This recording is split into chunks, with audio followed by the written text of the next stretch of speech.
Ta-da! So this is a little bit confusing because I don't know who all is in the room.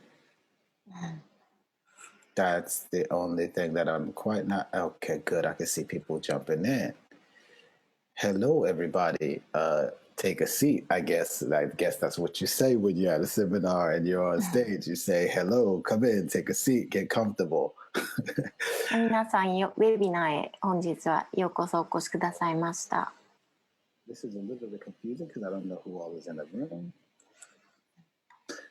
There's a delay. Where am I hearing that from? That probably was from me.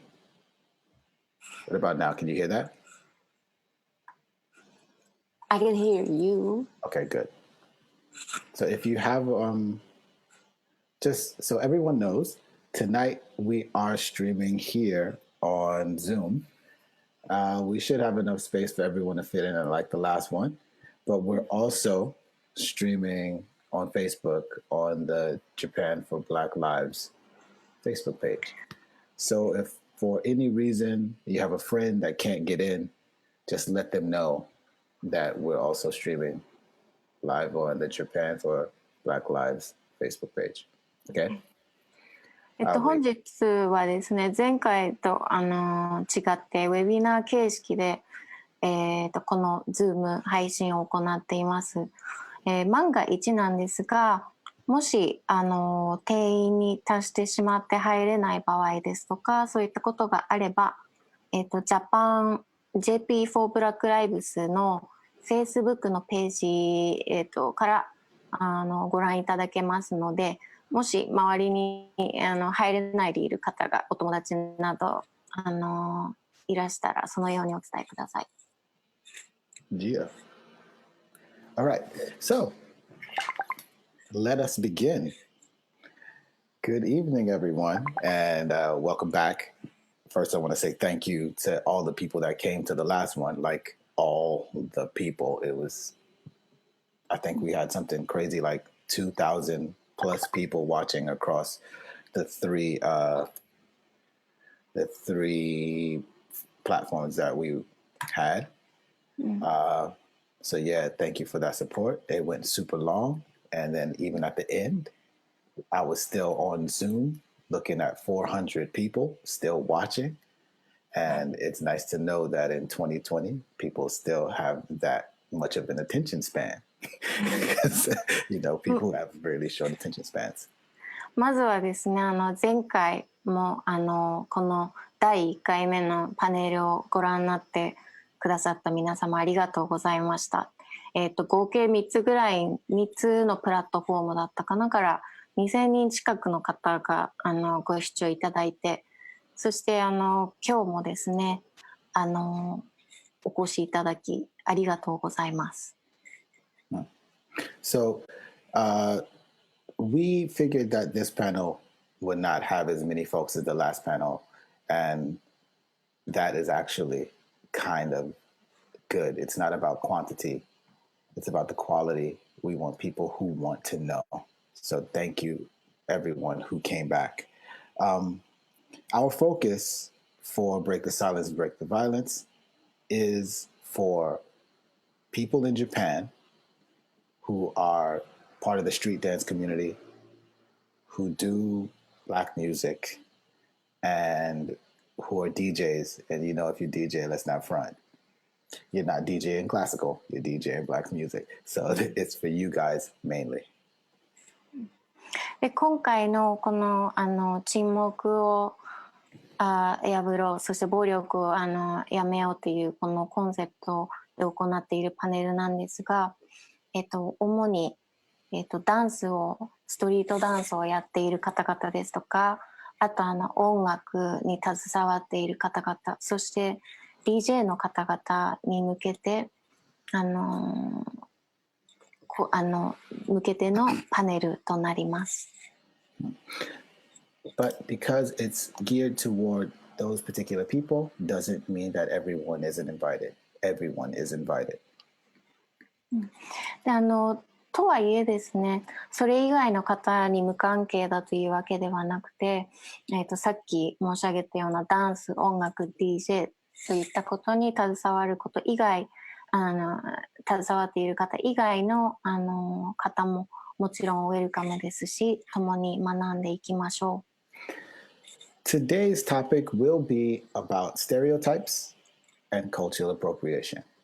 First, with stereotypes, it doesn't matter who you are. Everyone around the world, every single culture, every single people has a stereotype about them.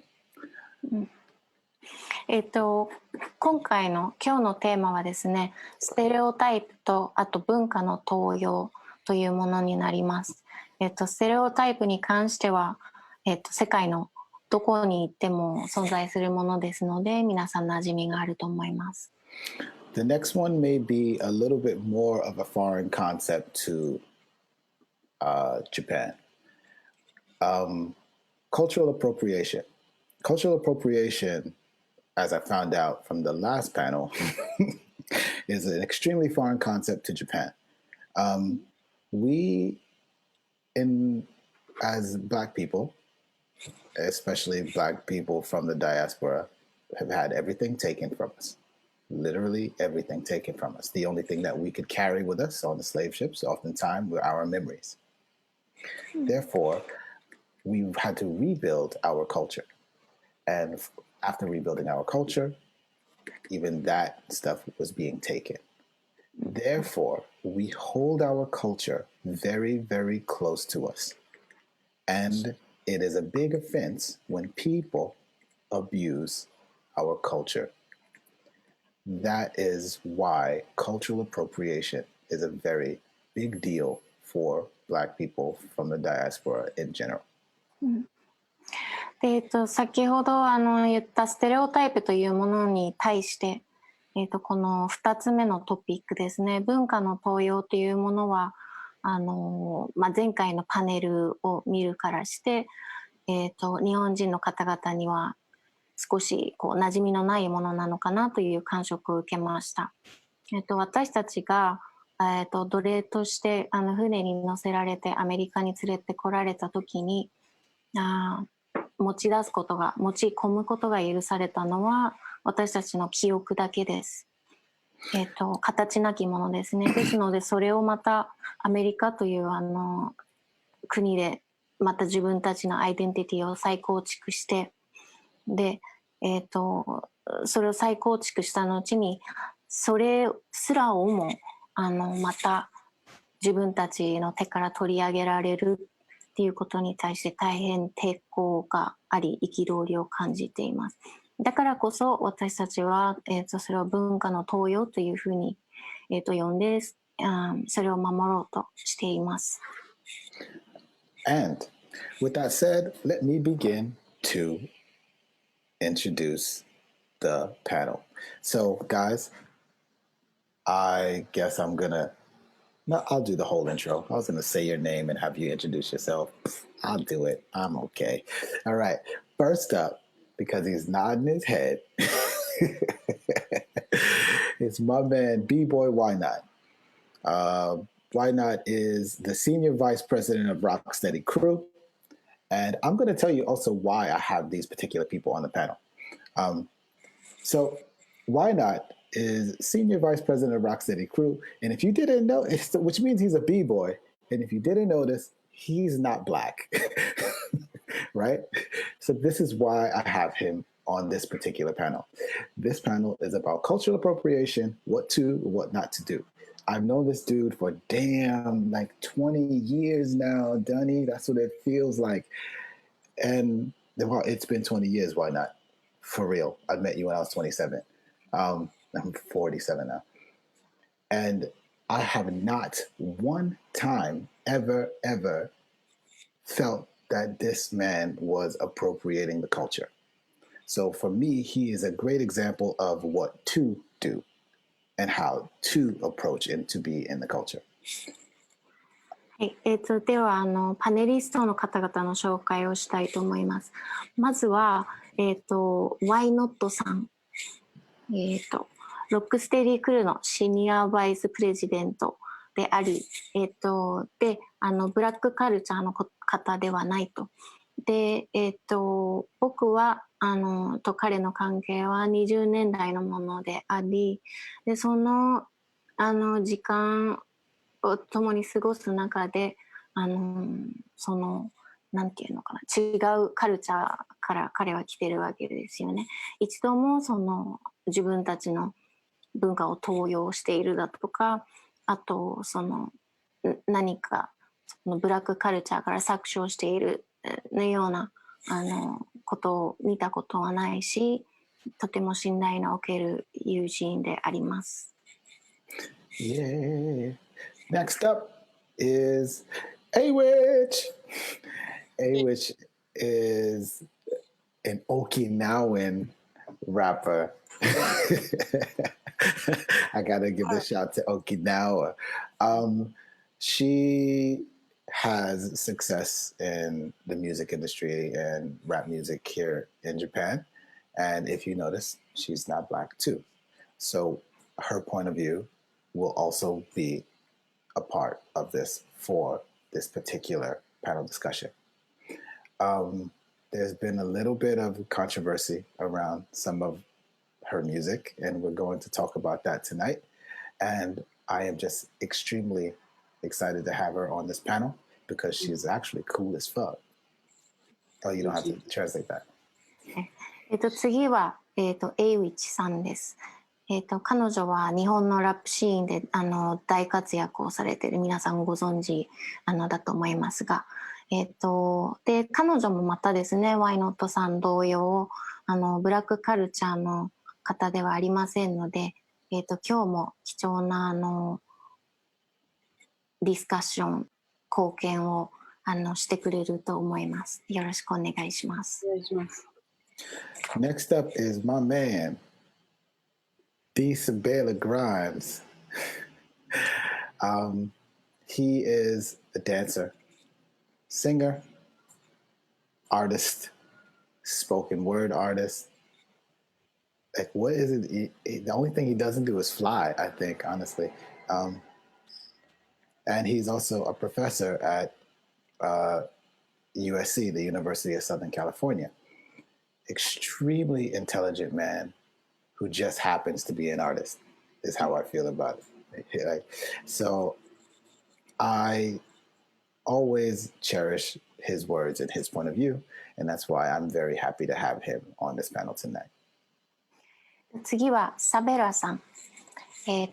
彼はダンサーであり、シンガーであり、あとスポークンワードのポエトリーって言ったらいいのかなアーティストでもあります。そして、USC というカリフォルニアにある大学の教授でもあります。とてもアカデミックでアーティスティックな彼が、参加してくれることを嬉しく思います。Next up is Aki. I recently met Aki through Naomi, who, if you didn't know, is a part of Japan for Black Lives, who's actually the founder of Japan for Black Lives. And she put me up on Aki's work, and Aki is like really in depth studying the culture of hip hop and studies Black culture. And I say, for me, I think that's amazing because often I find here in Japan, people will study the facade of the culture. It won't dig deep into who we are. But from Aki's work, she digs deep into who we are to not just know the what, but to find out more about the why. And I'm happy to have her on this panel tonight. 次はアッキーさんです。アッキーさんは、川原直美さんですね。JP4 Black Lives のコーファウンダーである直美さんを通して、僕はアッキーと、そして彼女が研究しているそのヒップホップカルチャーとそれに関しての彼女の研究と出会ったわけなんですけれども、とても深くヒップホップのカルチャーを掘り下げてくださって、今日はこのパネルに参加していただけることをとても嬉しく思います。Yeah. And last but not least on this panel tonight, definitely not least, is my homie, Nubian Nene. Nene is a dancer, like multifaceted dancer, choreographer, super intelligent human being. You may have seen her in the, what is it, ASAP Ferg and I forgot what his name, the Black video. Yeah, that video, which wasn't the official video, but it was way better than the official video. Nubian Nene, I'm really happy to have her on this panel and to have her voice to represent who we are. そして、ヌビアンネネさん、ネネさんはダンサーであり、そして素晴らしい振付師であり、いろんなアメリカでのアーティストのビデオに出演されたりとかして大活躍をされているダンサーさんなんですね。今日は彼女が僕のパネルに参加してくれることをとても嬉しく思います。Tonight we were supposed to have my crew member and big brother Loose Joint on the panel, but at the last minute he had a family emergency and he could not make it, and he's very sorry that he couldn't show up. We hope to get him back on another panel. Sorry, thank you, Loose Joint.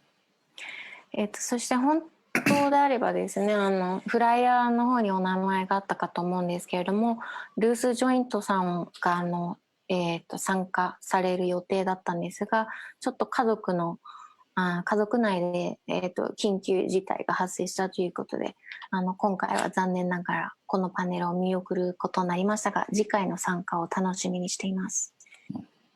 So tonight, if you have any questions, instead of putting them in the chats, please, if you look on your screen on the bottom, maybe 1, 2, 3 from the right, or fourth from the right, you'll see a Q&A button. Please put all of your questions in that Q&A box.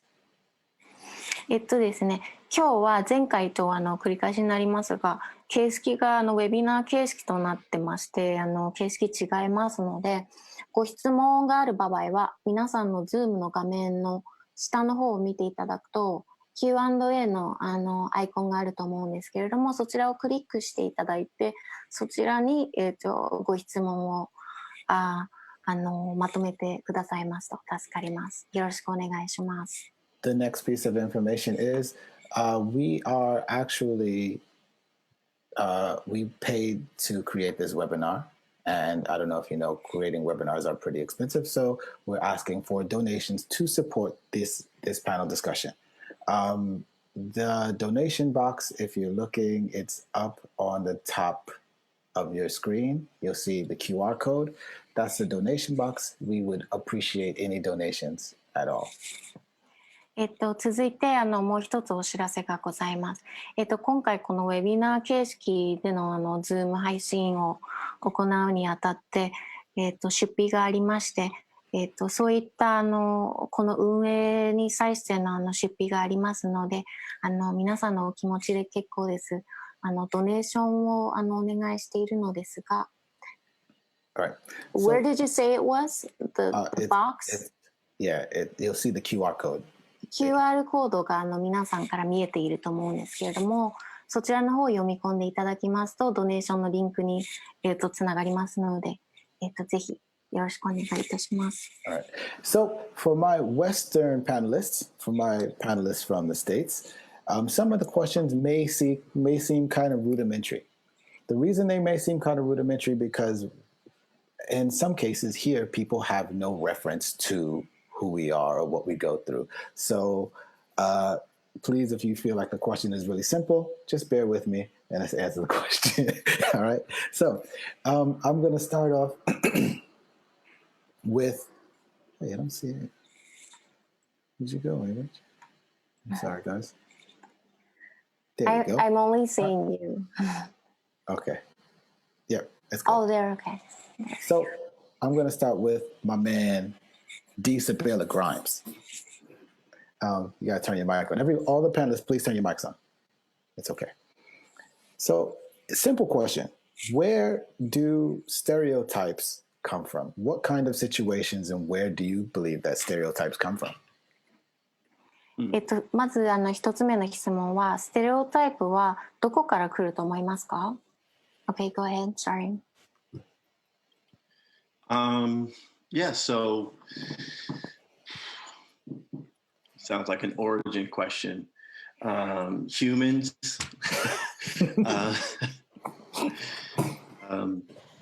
I think for the sake of our conversation today, in the American context, stereotypes.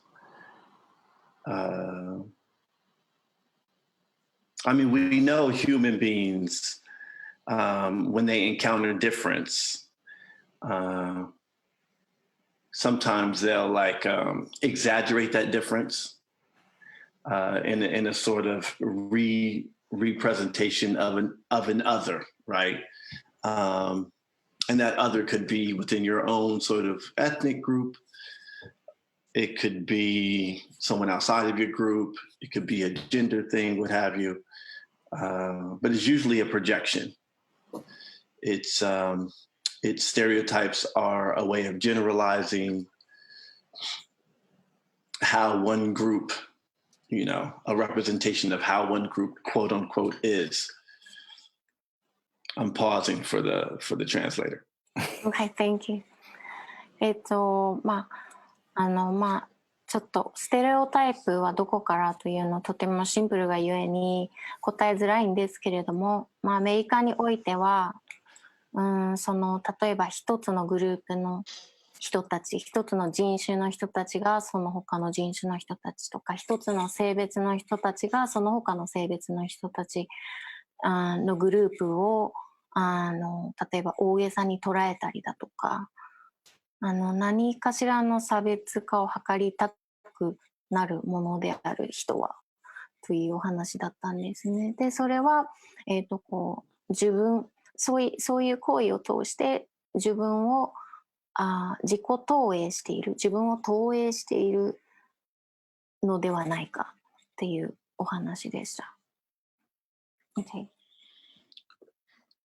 In the American context, what we're talking about, which is related to hip hop culture and Black culture, is the dynamics of power. And power is really simple. Who has the means to promote false representations about a group? In this case, we're talking about Black folks. And in the American context, the idea of what it means to be white is built on the negation of Blackness. So whiteness, okay, I'll chill real quick, my bad. I'm sorry, what do you mean by the false representation of what? False representation of group, in this case, Black people. So there's Black people, and then there's a way Black people are represented in media, in different forms of media. で、アメリカにアメリカ国内での特に際立っているのがヒップホップカルチャーの中では、白人の人たちによってブラックの人たちがどのようになんていうのかな、象徴されているか。で、その象徴のされ方に虚偽があるわけですね。そうではないことをそうだっていうふうに、メディアを通してされてしまう。それは典型的な。Okay. A perfect example for people here in Japan would be something like what you saw in that NHK video. 一番、よく分かりやすい例としては、最近皆さんニュースとかその現物をご覧になった方も多いと思いますが、 NHK でのアニメのビデオクリップが問題になりましたけれども、あれがとても分かりやすい例ですね。For the panelists who don't know, there was an NHK video from the NHK station, that was supposed to be explaining what was going on in the States with the Black Lives Matter movement. But what they did was they gave such a very, to be honest, disgusting face value representation of who we are that it was more offensive than anything. It was difficult to look at. They made, to be honest, Black people almost look like gorillas who were burning stuff, who were just angry because we didn't make as much money as white people. Like that's the gist of what they said. So yeah, that's the video that I'm referring to. Sorry, Sabella, I'm going to go to the next question, brother. For this one is for Aki, right? Because you're a researcher and also kind of an outside of the culture. Yeah. So the question I have for you is, what are some of the stereotypes you've heard about Black people? Simple. ではまずちょっとその質問は日本語に訳しますね。じゃあそのブラックカルチャー、出身ではないアッキーさんに質問なんですけれども、そんなアッキーさんから見たそのブラックピープルというもののステレオタイプは何ですかという質問だったんですが、黒人の人に対する、ステレオタイプは私の場合はみんなヒップホップを聴いているって思ってましたでアメリカに行っていろんな人になんかヒップホップ何が好き、ラッパー何が好きっていうふうに、誰が好きっていうふうに話すと、いや僕はジャズを聴いてますとか、そういうふうに言われて、みんなヒップホップ聴いてないんだっていうふうに思ったりとか。Okay. So that this is for the panelists. So for me, she said, one of the things that like I have done before was the stereotype that I had towards Black people. That I used to think that every single Black person would be listening to hip hop. And when I would go visit them in the States and ask them which songs they like and who are their favorite artists, I would often receive answers like, I listen to jazz music. So, Awit-san, what are some of the stereotypes you've heard about Black folks? Before you'd encountered Black people. Before I encountered Black people, well, I'm from Okinawa and I've encountered Black people, American people at a really early age. We grew up with American culture around us. So, but what they told us and what I've noticed is that they're hardly on time. And it's funny because Okinawans are the same. We have a big, huge stereotype of never being on time.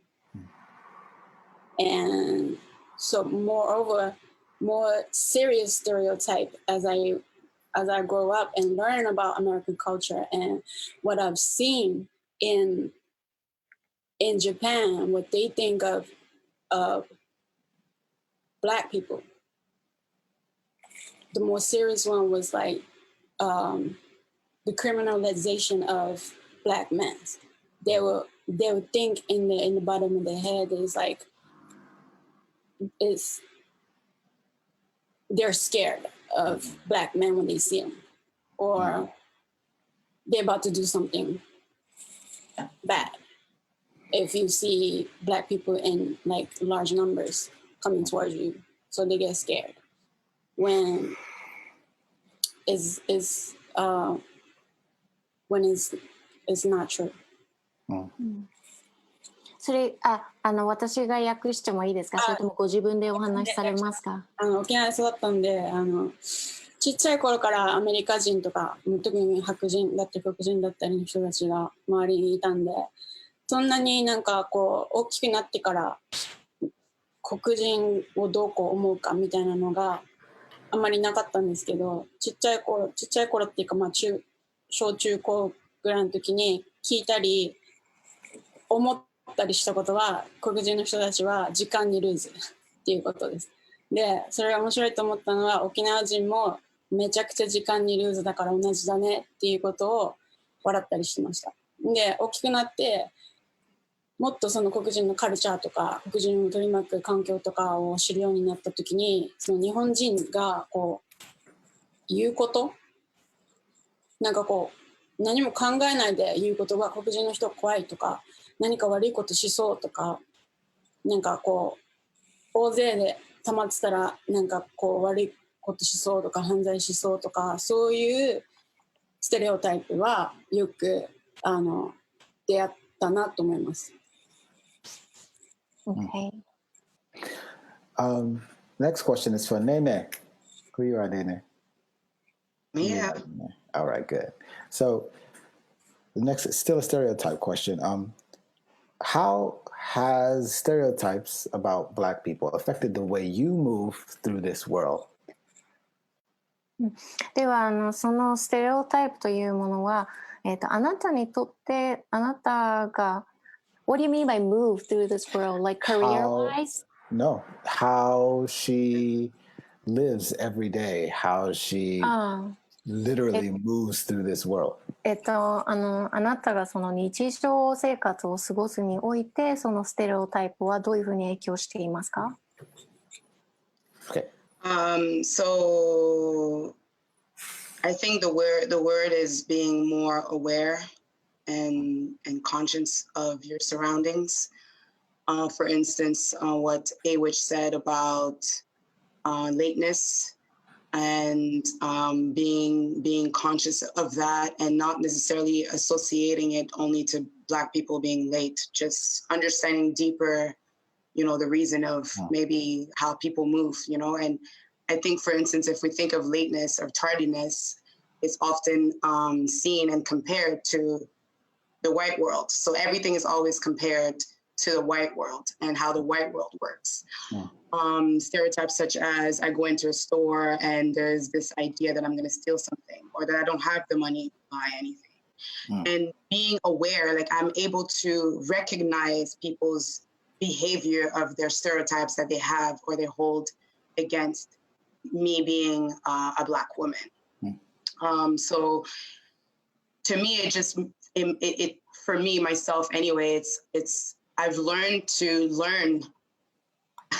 I've learned to learn what people think of us and understand my position in it in the sense of, well, that's not who I am. That's not how I was raised, or that's not what I would do. But I have to know and be aware of these things, And I'm sorry, go ahead.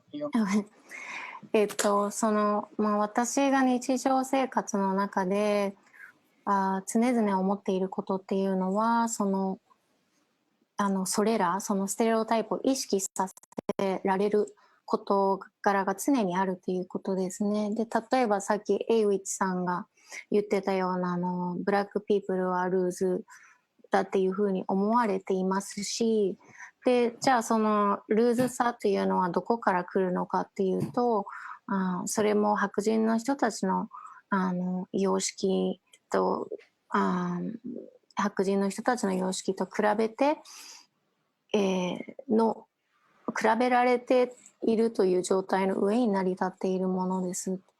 あとお店に入ると何か盗むんじゃないかなっていうふうに見張られているような視線を感じたりだとか、そういうことを感じています。Okay. To a certain extent, I feel like I'm ahead in a sense of by learning people's way of thinking of others. Then I'm find myself wanting to think why they think of these things and diving deeper into their ideas of why they have these stereotypes. Where does that stereotype come for them, for me,で、そういったことを目の当たりにすることで、人々がなぜそのようなジャッジメントに至るのかっていうことを考えるし、それに至った背景も考えるようになる。なので人や物事に対してとても深くこう、考察できるというか、そういう術を身につけました。Right now, I'm going to actually show the video that I was talking about, the one from NHK, and then we're going to talk about this video. All right? Because 俺たちが怒るその背景には、俺たち黒人と白人の貧富の格差があるんだ。そうさ、黒人より白人は平均で資産をなんと7倍も持っているんだ。そこによ、新型コロナウイルスの流行だ。その影響を大きく受けたのも俺たち黒人なんだよ。なあ、一つ聞くが、アメリカでは失業か労働時間を削られた黒人はどれだけいるんだ？45% だ。So, こんな怒りがあちこちで吹き出したんだ。yeah. Wow. So, first of all, I would like to say thank you to NHK for thinking that all Black people are in such amazing shape. Yeah. And he's rocking cornrows. I appreciate the cornrows. So, they keeping it mad ethnic. I love it. So this is for my any one of my non-Japanese panelists who don't speak Japanese. This question is for you. You don't speak Japanese, right? But when you see that video, what do you feel? And in tears right now. I want to cry. 今度はじゃあパネリストの皆さんに質問をしたいんですけれども、今のビデオをご覧になって、どのように思いましたか？ねねさんはなんかもう泣きたい気分です。Anybody else? I think for me it's the expression in the face, the way they depict this kind of like anger just doesn't look, it looks crazy to me. 僕からしてみると、例えばアニメの中で描写されていた顔の表情をあれですね、怒りをこうコントロールできないっていうような印象を与えるような怒りの表情だっていうのがとてもクレイジーに見えると。It's like really shows you how powerful media is, right? And it also shows just how, and if that came out in 2020, how, for lack of better words, lazy, like just utterly lazy, maybe lazy, or maybe just very clear about their intentions of how they want to represent Black people or misrepresent Black people. Like something's going on. My bad. I'll say my other piece. このメディアっていうのは非常に影響力の大きいものなんですが、もしこの動画が2020年に作られたものだとすれば、それは怠惰、リサーチ不足によるものか、それを怠っているっていうアティチュードですね。もしくはもう単純にその悪意のある虚偽のプレゼンテーション、僕らを本来のものとは違うものとして描いている悪意のあるものかであるかの、その2つのうちの1つでしかないね。I mean, if Awich says it, if Awich is speaking from the context of Okinawa, for example, there's always deeper questions we very rarely ask. Why are Black people in Okinawa? Right? What is the military industrial complex? Or like, What's up with the military? Why are so many Black people in the military? I mean, there's like all of these sort of questions. And then it's like, Black people have been in that region of the world for a long time. A long time.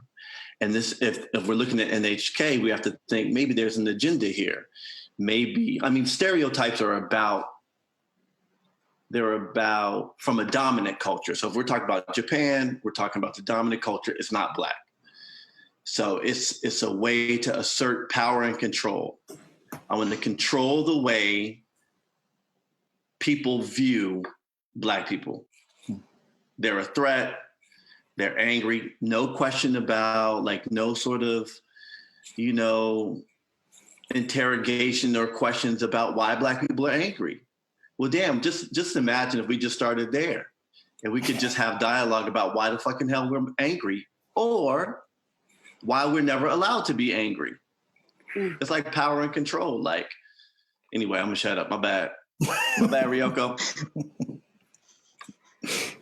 I'm sorry, where did you say they were there for a long time? When you mentioned that, which country were you referring to? I was talking about Okinawa. 例えばなんですけど、沖縄に私がさっき言ったように黒人はずっといるし、もう何十年もその基地とか戦争の関係でその沖縄に住む、はい、のミリタリーとしてもいるし、その後にここに住むって決めた人たちもいて、だからリサーチしようと思えばできることだし、黒人の文化とかヒストリーとかを知ろうと思えば知れる位置に日本はいると思う。特にその人たちは。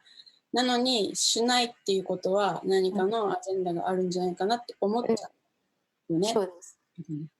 Yes, thank you. ありがとうございます。You just do her job, Awich. Yeah, she did my job. Terry, I just want to say something real quick. Like, I see that this thing about anger is we see this so much in dance, and then in people who make music, who make, imitate Black music and Black dance. You see it, put on this face of being mad, and sometimes you're like, okay, well, where's that coming from? But that's something that I see constantly, and I don't understand that. I'm just like, well, that just shows your level of understanding. So, going back to stereotypes, it's sometimes you see the stereotype of what people think it is that they're seeing. It's such a surface concept, and then it's like, it's almost comedic to see that, because it's like it shows their level of understanding of what it is that they're looking at. Surface. それは、ダンスや音楽においてもこういったステレオタイプはよく見受けられるんですが、例えばその怒りの表情っていうのはもういわばファッションとしてのアクセサリーとしてのなんか怒りの表情みたいな感じで、音楽とかダンスを通して表現されることがあって、でそれらはとても表面的な捉え方であって、そのアフリカアメリカンカルチャーの、滑稽にさえ見えます。So that was actually a perfect transition into the next subject. Why Not was talking about how we are depicted always as angry, and then you see other people from other cultures who are participating in our dance, our music, and they usually put on the angry face, right? So now jumping into the cultural appropriation thing,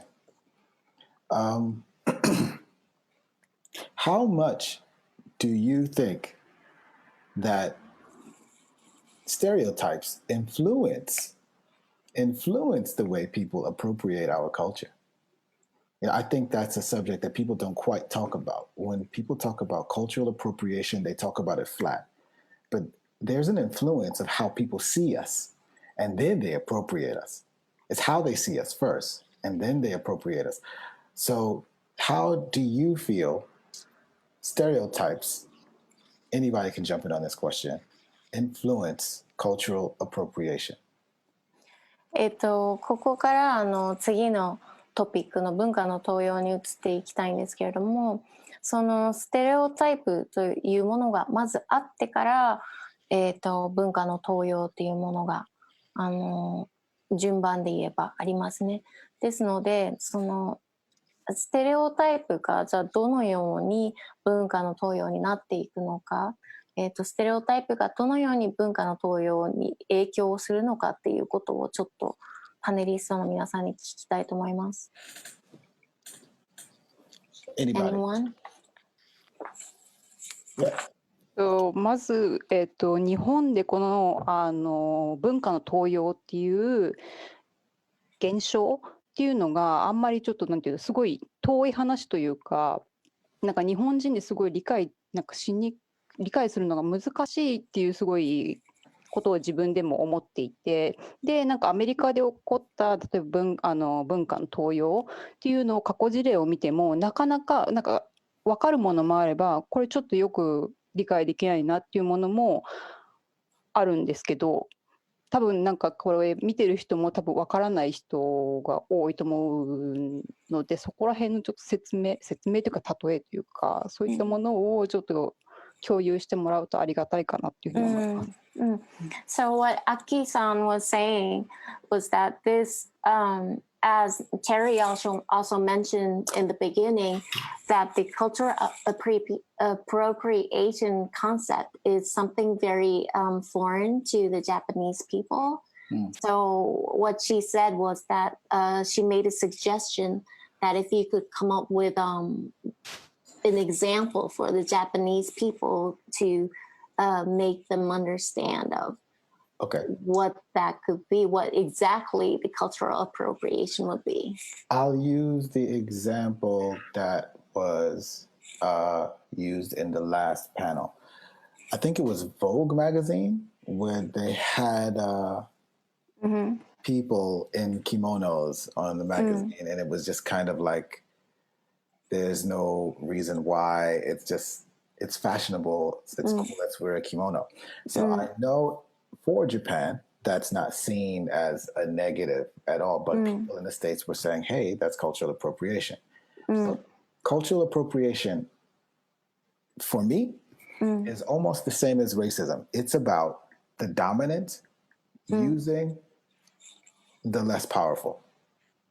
So in order to appropriate a culture, you have to take from the people who don't have power, take their culture and use it to make money or to become cool yourself when you already have power of the people you've taken it from. And then once you've taken it from them, you erase the people you've taken it from.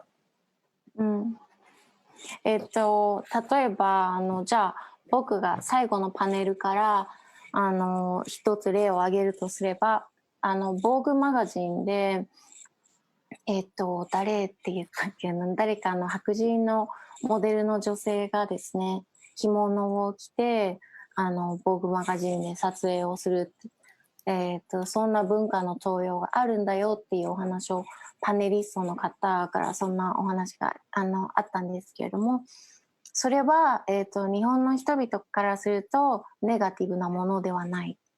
だけどアメリカ人からするとそれって文化の盗用になるんじゃないっていうことになるんですね。でその文化の盗用というのはすでになんていうのかな、主になんていうのかな、自分たちが主流っていうかメインストリームになっている人々が、それに属している人たちから搾取をすることで、その搾取をすることでお金とか権力を得たりっていうことが文化の盗用なんですね。でその搾取をしてお金とか権力っていうものをその属する人たちからが持っているものを使うことで得て、でかつその属している人たちそのものを抹殺してしまうっていうこの今お話しした過程が文化の登用っていうことになると思います。But may I add something for the Japanese people? でさっきアッキーさんがおっしゃってくださったように、文化の登用って盗用っていう盗むという言葉が入っていて聞くとちょっと多分なんていうのかな、すごくネガティブな印象を受けると思うんですけれども、いまいちピンとこない方にですね、ちょっと用意したものがありまして、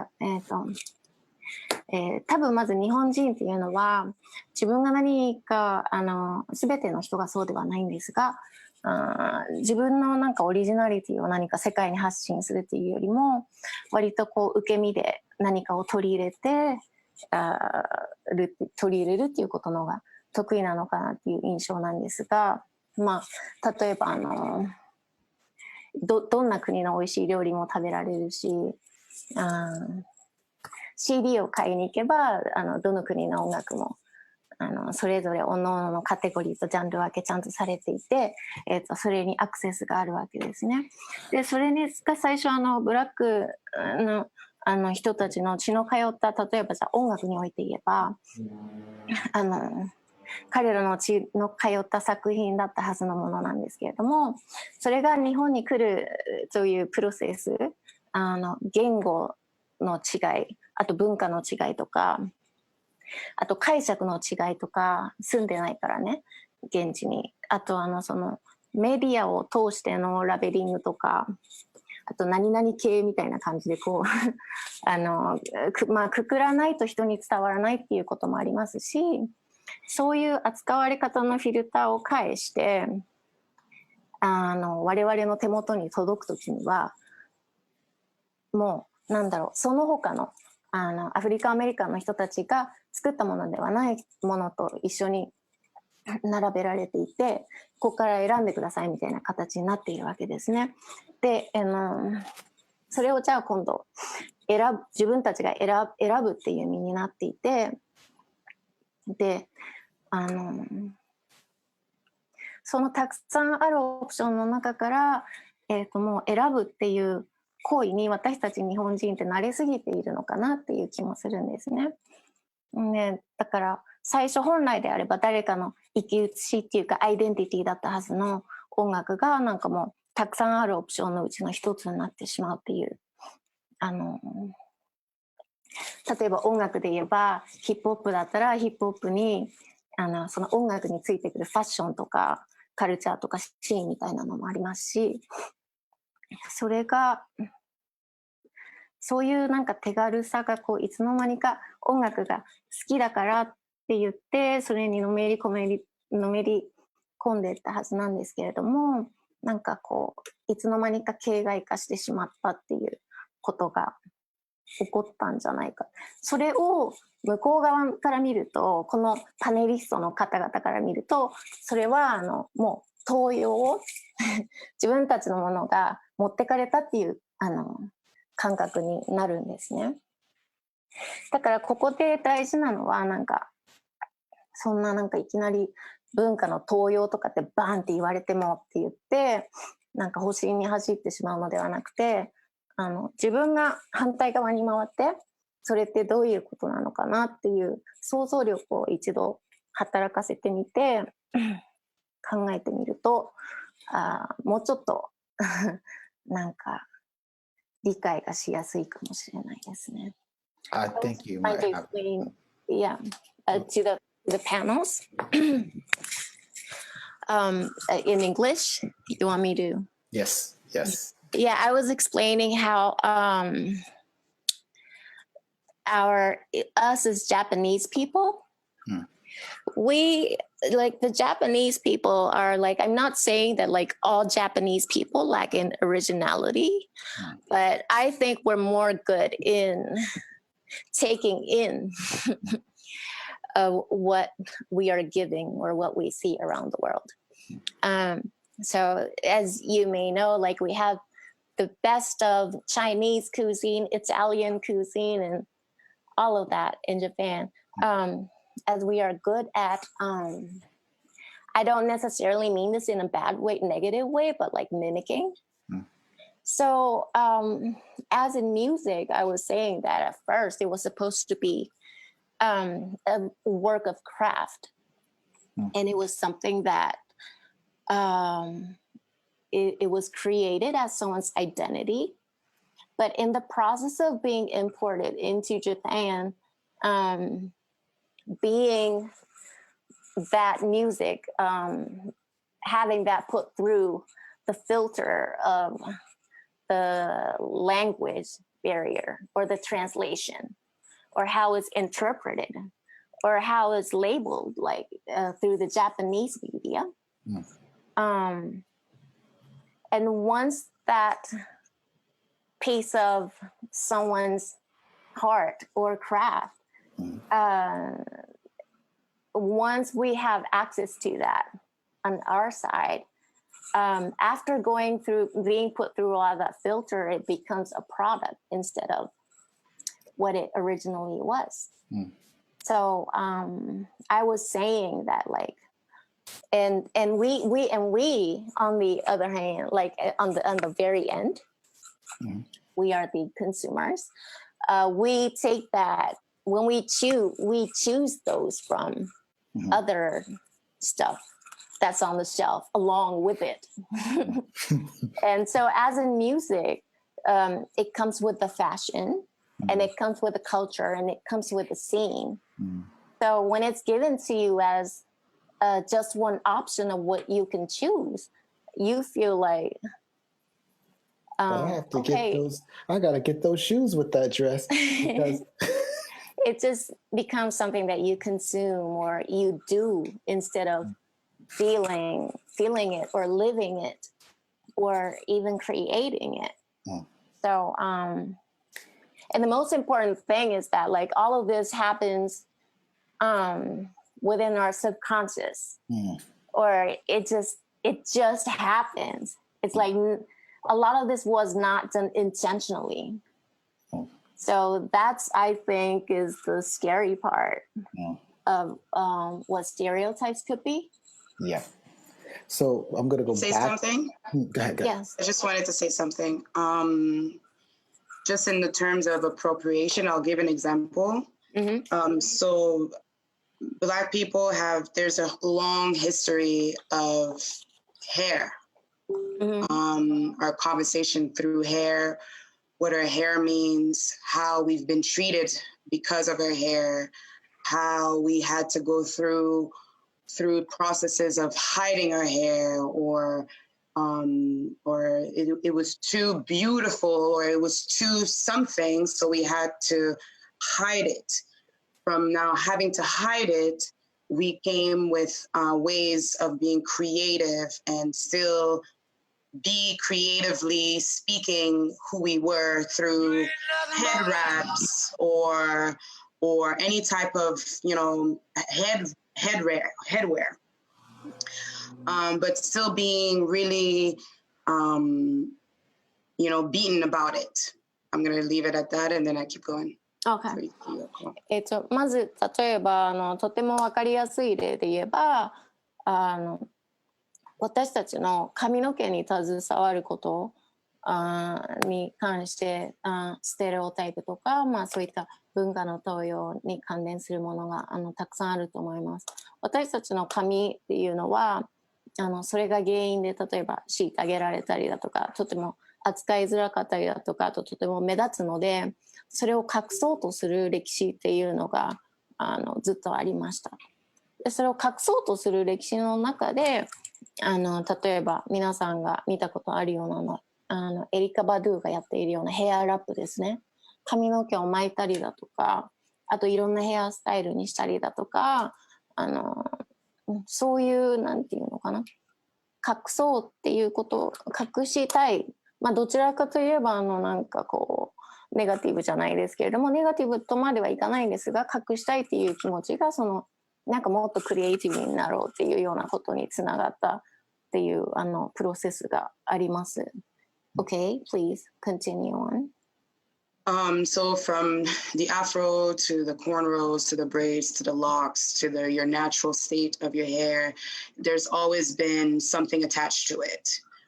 But to understand cultural appropriation in the wave through hair is once, I first made it to Japan and I see people rocking afros and braids and cornrows, but nobody understands the history of our hair and why just for us seeing you do that, you could say I appreciate it and I want to have the hair that you have, but we've been told so many ways that our hair is not hair, it's wool, you're ugly with that hair, you should not be rocking that hair, you can't go to work with your natural hair, your hair is not tamed, your hair, you can't have braids is for low class people, this and that and etc. So now you're appropriating a hairstyle because you think that's cool, that's what you see in a video and but you understand nothing of the history of the hair, you understand nothing of the history of the Black people with the hair.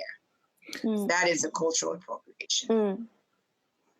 でさっきのお話の続きなんですけれども、例えばじゃあその髪の毛でクリエイティブなことをやりました。アフロだとかブレイズだとか、あとこの編み込みコーンローですねをやったりとかってそういったものにその髪型が発展していって自分たちのでそれを私が日本に行った時にそういう髪型をしている人たちを目の当たりにしました。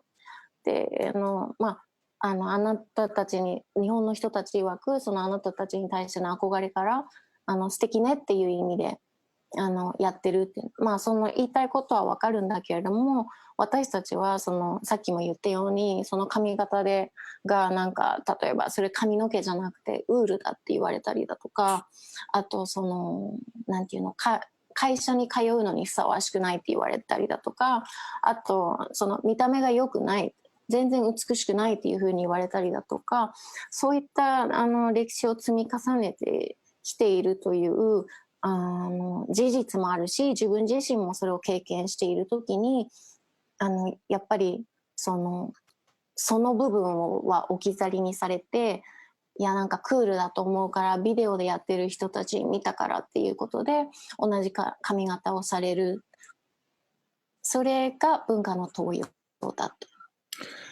And maybe would you like to mention how you feel about that? Like how you felt? Well, the first thing is, the idea of being able to rock your hair and people are praising you because now they're saying, wow, your hair is amazing. But once I'm rocking my hair, it's not amazing. It's amazing on you, but it's not amazing on me. So to me, that's already like mind blowing because this comes from me, but yet I'm tossed out. When you could rock it, you could live your life, you can make a whole lot of money out of it. You could do whatever it is that you want to do. But the originator here cannot live their life the way they want to live their life. で、それでどんな気持ちになったんですかっていうことだったんですけれども、じゃあそれでどんな気持ちになったかっていうと、じゃあブラックではないあなたが髪型をそういう風にやった時はなんかもうすごくクールでアメージングみたいなことになるんだけれども当の私本人がそれをやってもなんてことはないあなたがやればなんか特別なことになるけれども当の私がやっても別になんてことはない、それに関して複雑な気持ちなんだっていうことだと思います。So, Sabella, hold on one second. So this I'm going to refer to kind of a question that's in the chat from Yuna-san Matsumoto. So Yuna said she had a discussion with a Japanese friend who said that being accused of cultural appropriation is uncomfortable, especially when their intentions are not to hurt people. They simply don't feel like it applies to them, to make the question short. So I'm going to kind of give some context to this situation of cultural appropriation so that people in Japan can kind of understand where we come from. All right. So I'll have to translate.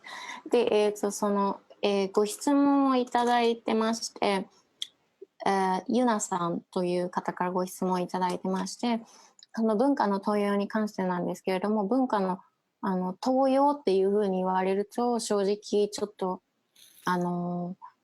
気持ちが穏やかでないと。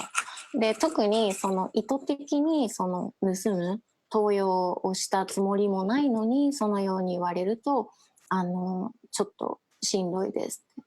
で、それに対してテリーがじゃあもうちょっとその文化の盗用っていうことについて、の例を挙げます。So I'm just going to give context so you can have a comparison. A long time ago, I went to eat dinner at a restaurant with some friends that were older than me, Japanese friends. During the dinner, I took my chopsticks and I stuck my chopsticks in the rice, and they were sticking up out of the rice. Everyone was like, no, don't do that. Do not do that. Do not do that. That's no good. That's no good. That's no good. If I'm going from my cultural context, my cultural point of view, if I stick my fork in my rice and it's just sticking up, it's just a way to hold my fork in the rice. You know what I mean? It's not really a big thing. Yeah. But they told me that it's not good. It's disrespectful in their culture. My job, because I am a visitor in their culture, is to listen and not do it again, because I know it's disrespectful. So when we say that, okay, So let me first translate that part. で、じゃあ僕自身が経験したことの例をお話しします。僕がちょっと年上の日本人の人たちと食事をしに行った時のことです。持っていたお箸をお椀の中のお米に突き刺しました。それを突き刺した時にもうそれはもうとても失礼っていうふうにテリーは言ってたんですけれども、やってはいけないことだというふうに強くたしなめられたんですね。僕にしてみればだってフォーク、もしこれがフォークだったらただフォークがお米に刺さってるだけじゃないかっていうのもありますが、だけれども僕はここでは日本っていう国においては現地のローカルじゃないと、日本人ではないし、僕はその訪問者として日本人の人たちの言うことを聞いてリスペクトをするべきだから、その話を聞くことが、彼ら日本人の言っている人たち、お箸を立てちゃいけないお米にっていう話を聞くことが僕の務めだと思いました。Okay? Yep. So my job as a visitor, instead of saying, you yelled at me and you hurt my feelings by yelling at me, or, I'm not trying to hurt you. It hurts my feelings that you're telling me not to do this thing. My job as a visitor in the culture is to listen and respect their culture and do what they're asking me, or don't do what they're asking me to not do. で、例えばその今の例で僕がそんなことだってわざとやったわけじゃないのにそんな風に言われたら傷つくだとか、あとそんな風にわざとやったわけじゃないのに怒鳴られたりしたら嫌ですみたいなことを言いませんよねって。僕が訪問者として行うべきなのはその彼らの話っていうをちゃんと聞いてリスペクトすることだからって、はい、何をしていいか何をしていけないかっていうのをちゃんと聞くことです。Sibyl, I'm sorry to cut you off, brother. What are you going to say? No, it's all good. I just wanted to connect a couple of these things. From my point of view, it seems like some of these things still kind of float, and reading the chat as well, like it's really abstract when we're talking about power. And so I just want to give an example that's related to what Nene was just sharing and what we saw in the video, the NHK video. So there's a reason that the main character has cornrows, right? And it's really about class. There's a representation of a certain class of person that would wear cornrows, because a person that really knew better wears their hair. Well, they definitely don't wear it like this, right? But they wear it differently. Yeah. Also, it's important to understand that. So I live in LA. In the state of California, January 1, 2020, 6 months ago, they passed the Crown Act. So I want people just really need to understand when we talk about power and we talk about systems, what Black people are dealing with in the American context, and also in how it relates to the global context. What did you say that was passed out in January? The Crown Act. Like the crown that someone will wear. Corona. What is that? The Crown Act. Mm-hmm. Are you asking me what the Crown Act is? Mm-hmm. Oh yeah. The Crown Act it's a law that says that you can't discriminate based on natural hairstyles. So if that's passed in 2020, how long have Black people been discriminated against in this country for what literally grows out of their hair naturally? What? That was like, what do you mean? Like that? No, we weren't allowed to wear our hair the way our hair grows. What? Yeah, it's not necessarily about being allowed. You could, but you would be discriminated against. Oh, okay. So going back to the video, why are Black people angry? Well, if I show up for a job interview, if I'm denied a job, if I'm denied entry into a place, if I go to school and I get sent home because my hair doesn't meet the school standards, right? This is discrimination, but it's systematized.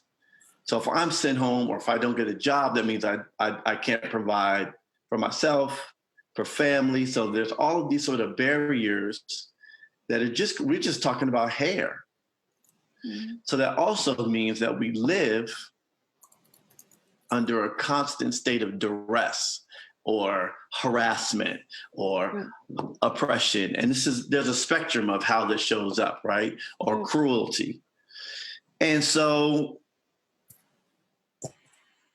because if in the Japanese context, it's not that big of a deal, it's not America, it doesn't mean that we don't have the experiences that we have and that we're going to reflect on how you all are rocking hairstyles that for me, as Nene was saying, caused me an adverse reaction from a dominant culture.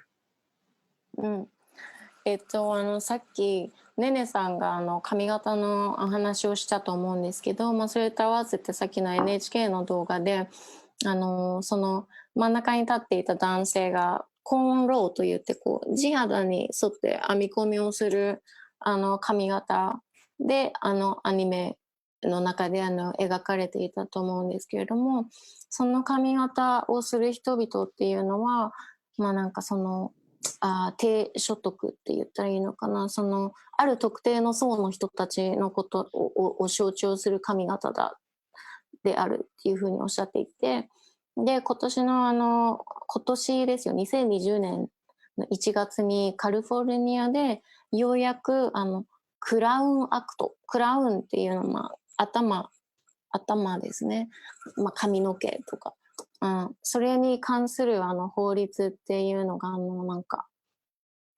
公布されたようで、それっていうのは例えばある特定の髪型が理由によってうちの会社にそぐわないからって言ってその人を採用しないとか、そういったことを違法にしますよって、そういうことをしないでくださいっていう法律が今年になってカリフォルニアで公布されたと。なのでそのさっきの NHK の動画一つにとっても、その何気なくやっているっていうこと、何気なく描いたきっと黒人はこうであろうっていうそのステレオタイプも見るだけでうんざりするし、そういうなんていうのかな、日々の中で感じる小さなストレスっていうのが僕たちにはたくさんあります。So, next question. Move on a little bit more. I want to talk about some of the misunderstandings about cultural appropriation. A lot of times people will think we're saying, don't do anything from our culture. Stay away from our culture. We don't want you to be down. Don't do it. Can we speak on the misunderstandings of how of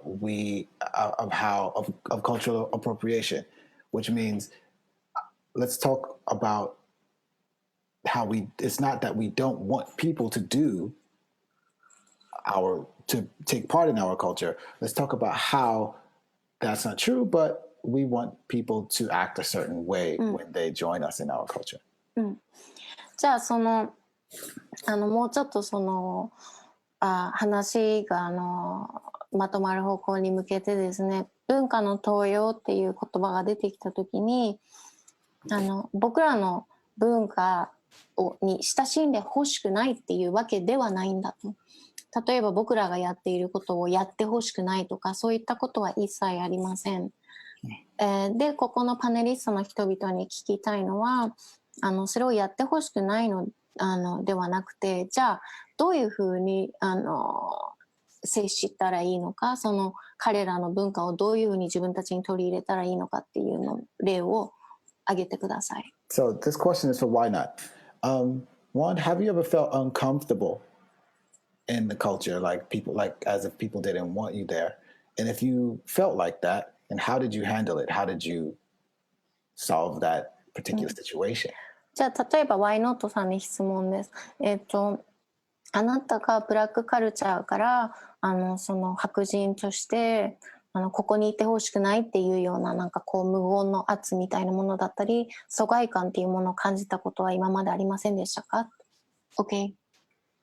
I think early I felt that, but then also just in general, where I grew up in my neighborhood, there was always this kind of trying to understand each other, I think, from the beginning. But once I started participating within hip hop, I can definitely say early on, it was very clear to me that I was white.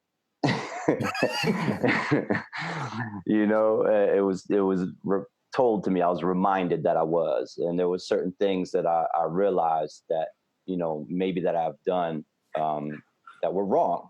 And the thing is it's I typed in the chat earlier, it's once you learn, this is where your appreciation starts to come into play, right? So appropriating, you're going to appropriate no matter what, because you're not of, right? I know I'm not Black. That's pretty clear to me. So I'm appropriating. When I get to the point of appreciation is where if I get called out, how I handle that is going to depend on how I'm appreciating this culture, how I appreciate the people who, have created it. And what I do from that point is going to be a judgment of my character. It's going to be a judgment of my appreciation. Okay. Let me go ahead. じゃあ、そのさっきのテリーの質問に対してなんですけれども、僕がじゃあ疎外感を感じたというか、そうですね、僕がそのダンサーとしてキャリアを始めた時に、もちろん周りにはたくさん、ブラックピープルがいると。で、その中で当然のように自分が白人であるっていうことを思い知らされる出来事っていうのがありました。で、間違いをしたこともあったと思うし、その間違いをした時に保身に走るのではなくて、それを正すっていうこと、その間違いをした時にそれに対してどう対応するかっていうことが僕のその後のキャラクターを構築、それがそのまま僕のキャラクターになるし、間違いを犯した時にそれにどう対応するかっていうことで、どれだけ自分がそのブラックカルチャーに対してリスペクトを払っているかっていうことを表すことができます。Okay. So you know, you start to understand also when you become successful within the art that you're doing, that the power dynamic starts to be very clear to you, or should be very clear to you at that point. You know, so you're appropriating, but who is controlling now the knowledge of this culture? Who is controlling the money within this culture? That starts to become something that you should be aware of at some point. And how you position yourself then at that point is, again, going to be a judgment of your appreciation and your character. You have to know where you stand, what your stance is within the culture, and what you're going to be doing as a contributor now at this point, because that's about as far as you can go if you're a guest in it. Mm. Okay, and I'm sorry, I have one question. When you mentioned that, like, who's in control of the money and power, I just want to get this right. Who are you referring to? People who are appropriating.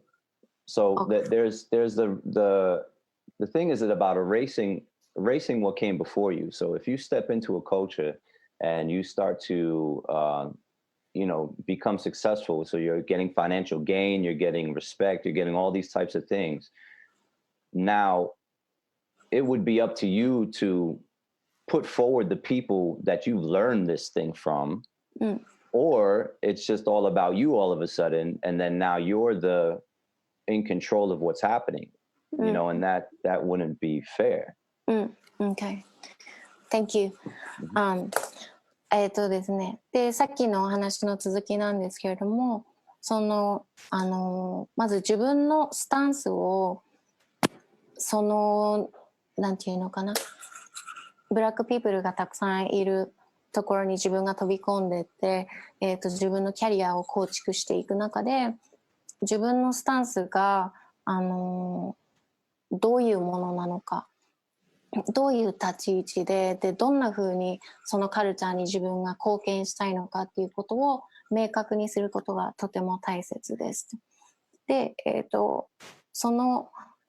ブラックではない自分としてできることのベストっていうのはそこまでである。ゲストとして自分ができる、訪問者としてできることっていうのはそこまでなんじゃないかと。で、じゃあ自分が成功して例えば権力、パワーなりお金なりっていうのが自分に身についてきた時にそれを今度はどうするか。じゃあそこに至るまで自分を育ててくれたアフリカンアメリカンのカルチャーにちゃんとなんていうの、そのアフリカンアメリカンカルチャーがあってこその自分っていうアプローチで恩返しをできるのかどうか、そういうちゃんとフェアになるように、自分を育てたカルチャーにフェアになるように自分のスタンスを明確にしなければなりません。So can I just go like my last thought on that? I want to go back to what Terry was saying now, and coming from like full circle now into the actual question, I think. But you know, once you're able to position yourself properly, right? So basically, when you know your role in this, it frees you to be able to create as a contributor, for one, yourself, but then also now you understand who you are in this whole dynamic, which means it doesn't mean you can't teach. It doesn't mean you can't be in the conversation. It doesn't mean that you cannot influence, but that's about as far as you're going to go with that. So you have to understand that that's what you can be. You can be a contribution at best. And as long as you understand that, it will free you to be able to do those things. And then there's an acceptance there, and you're still going to probably mess up from time to time. But again, the more you start to understand, the more you can kind of assess, you know, what's right and what's wrong within the culture. で、自分の立ち位置っていうものをよく自覚することで、全体の構図の中での自分の役割だとか自分の立ち位置っていうものをちゃんと自覚してリスペクトを払いながらすることで、例えば自分が得たものを今度は自分が人に教えたりだとか、あとそのなんか会話に参加したりだとか、あとは今度は自分が人に影響を与えたりっていうことも可能なんだと。もちろんなんていうのをやっていく中で間違いを犯したりだとかっていうこともあると思うんですけれども、その都度にさっき言ったように訂正をして、でその大きな構図の中での自分の立ち位置っていうのを明確にしながら、ちゃんとそれをわきまえているっていうスタンスでもってやれば、必ずそこに自分の居場所っていうのはあると思います。Okay, so my next question is for Awich. Awich, are you that girl? You there? You still there? Can't fall asleep? All right. So Awich, have you ever felt like you were appropriating? And if you've ever felt like you were appropriating, what were the steps that you took to change that particular situation? じゃあ、エイウィッチさんに質問なんですけれども、あなたが実際に文化の盗用を行ったというふうに認識していることはありますか？そしてあるとすれば、それに対してどのように対応しましたか？ At first, I didn't like when I was growing up in Okinawa. I started rapping when I was 14, and I didn't feel like I was appropriating because I never felt like I was a dominant in an economy structure. Because I'm from Okinawa, and as far as I remember, I've been protesting against what the government is doing, the military bases, and we've been in the education about World War II and the Battle of Okinawa and all of this stuff. And to this day, my mom and my dad stood in the protests. We're doing the sit-ins and getting slammed by police and shit like that. So when I met Black people that was in Okinawa and what they do, and when I learned about hip hop, it was like Black people was the hero to us and to what I've known and how I felt about my home. And so Black people are the one who told me like, yo, you were the Black people in Japan. Okinawa, you were the Black people in Japan. And like, so when they say it, they use the N-word. So it was like really casual to me to be referred to that and also use it and to refer to myself with the word. But I understand when I came to Japan and kind of my music broke through and people were saying like, yo, you appropriating the culture and all that stuff. I understand. And looking at the discussion that y'all had last one, it's all about perception. If you don't look like, you know what I mean? Nobody fucking know about Okinawa and what's happening. So if you perceived as a Japanese who is an honorable white, you know what I mean? Japanese people kiss ass to white people so much that they enjoy the honorable white privilege. You know what I mean? That's deep. So what deep they topic. see is a Japanese people who enjoy the honorable privilege using the N-word. And so then I realized, to me, it was about, I know the history of the N-word. I know it's been used from like 16th century, the dehumanizing racial slur, and even after the abolishment of slavery, Jim Crows, and even after the civil rights, they still used it. But in the 70s and 80s and the 90s and the early 2000s, I grew up in the 90s and early 2000s on Tupac, and I love comedies. Dave Chappelle. I grew up on Dave Chappelle show, and I used to watch Barney Max. And the way they use the word, the very word that hurted them the most, but they took it to include this, what they say, sense of endearment and sense of humor. And and just the way they laugh and like it's just I just grow to admire how defiant and courageous Black people were. And me doing hip hop and even using the N-word was like my expression of alliance. But to the people who don't know about Okinawa, who don't know where I'm come from, it's just like, whoa, what the fuck is going on here? So I understand it's all about perception. So Which she's gonna have それ、今ご自分の言葉で日本語にされますか？ it was long. Yeah, 14歳で沖縄でラップを始めたんですけど、その時はなんていうの、黒人の文化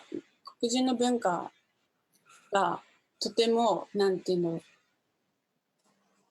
の、強くて憧れ、もう本当に黒人っていうの憧れっていうのが沖縄にいる時から感じて、でそれで沖縄っていうそのカルチャーの東洋、文化の東洋って言われると思わなかったのはなぜかっていうと、沖縄っていう場所で生まれ育って、沖縄はもう私ちっちゃい頃からずっとデモがあるし、ずっとなんかこう政府に対して訴えてるし、貧困もあるし、でそのなんていうの、文化の違いで差別を受けたり、お母さんの時代とかも差別を受けたりしてたところから来てるから、その盗用するっていうそのカルチャーを盗んでそれを搾取するっていう意識ではやってなかった。でその中で黒人が、沖縄にいる黒人の人たちが、沖縄人って日本人の中でのブラックだよなみたいなことをよく話されてたから、あ、そうなんだ。その中でそのなんつうの N ワードで呼ばれたし、私も N ワードで自分のことを呼んでたり、相手のことを呼んでたりしたことがある。でその N ワードっていうこと自体ももちろん文化じゃない、ヒストリーも知ってるし、歴史も知ってるし、なのにその一番自分たちをこう痛めつけた言葉をわざわざ使ってその自分たちのものにして、それをこうかっこよいエンターテインメントにしたり、コメディにしたり、いろんなカルチャーにしていった黒人たちってやっぱやべえな、すげえなって思って、それをなんかこうリスペクトとして使って、自分たちもそれに憧れて、もう黒人がヒーローだと思ってそれを使ってた。だけど、世界からしてみたらただの日本人、沖縄で起こってることなんて別に何も分かんないし、ミリタリーだったら分かるかもしれないけど分かんないし、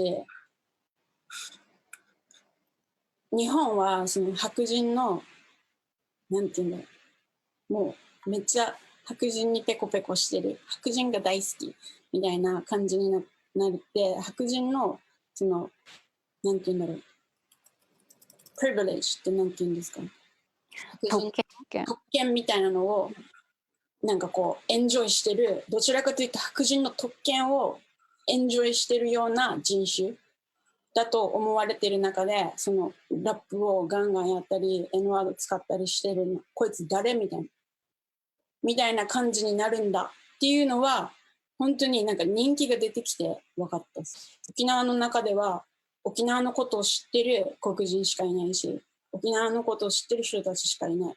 で沖縄のことなんてメディアで発信されないから、そういうのがコミュニケートされてないんだっていうのを思ったっす。Okay. So, wait, let me get my train of thought back because I was answering a question in the Q&A. So for the panelists, just so you have some context of what's going on. As I said, A-Witch is a rapper, and she uses the N-word. No, I'm not going to say the N-word. She uses nigger. I'm going to say it in her rhymes. And folks is giving her hell. So for my panelists, the two Black folks on the panel, how do you feel when you hear someone from outside the culture use the N-word? and Brian. And you don't know A-Witch from Adam, you don't know anything, but just in general, how do you feel? じゃあここでパネリストの人たちに質問なんですけれども、アフリカアメリカンではない人たちがこれはエイウィッチさんっていう固有名詞はここでは抜きにして、とにかくそのワードを使ったときにあなたたちはあなたはどう思いますかっていうのを教えてください。Anybody? Bella, go ahead. Yeah. So in the American, and I would say now the sort of transnational context, especially with hip hop, yeah, it's funny because we have these conversations.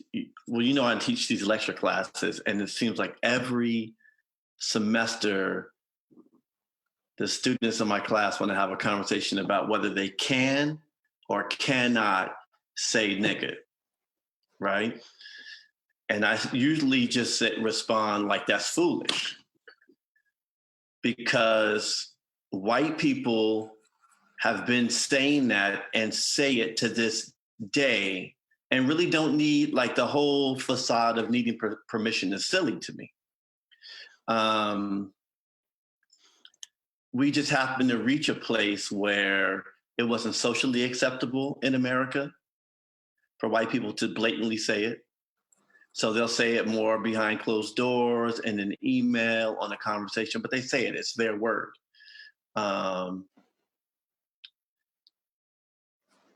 I don't police Black people for saying it because Black people, I feel, could never weaponize it. Non-Blacks, speaking to A-Witch, I could see how there's a perception, is the word she used, and a perspective of her relationship being in Okinawa to a dominant culture, that, of course, that being a Japanese culture, right? So I can understand an affinity for the word, but what I also am clear about is that if you fall out of affinity with that word or these people, or your perspective changes, you can also weaponize that word in the way any non-Black or white person can. So this is usually my issue. Wait, Sabella. Sorry, cut your brother. 僕もこれを周りの人たちにこの N ワードを使っていい悪いっていう話をよくするんですけれども、白人の人々っていうのはこれをなんていうのかな、とてもネガティブなコンテクストで使ってきて、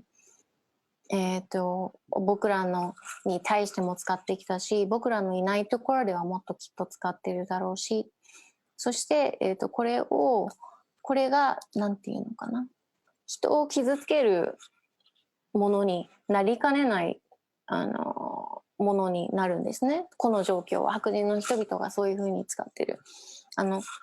ブラックの人たちが同じカルチャーの人々をそのように呼ぶことがそれが誰かを傷つけるっていうことにはなりえないんですが、やっぱりそういった白人の人々にそうやって言われてきたっていう歴史がある。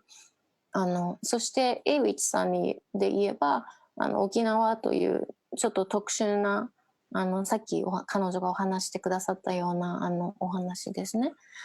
そういう背景があってそういう N ワードを使うということに至ったっていうのは理解できるんだけれども、それにしてもやっぱりブラックではない彼女がそれを使うということはその背景を理解すれば、言っていることはわかるけれども、その N ワードを使っている彼女を目の当たりにした人々にとってはいつだってそれがその彼らを傷つけかねない言葉になる可能性をはらんでいるということです。あとアフィニティって言ってたんですけど、例えば私がその言葉に対する愛情があるののは理解できる。でもその愛情がなくなった時に私がその言葉を使うことによって白人の人たちを傷つけること、その言葉自体が武器になることがあるから、そうですね。黒人以外の人たちは使っちゃダメなの。黒人がそれを武器にして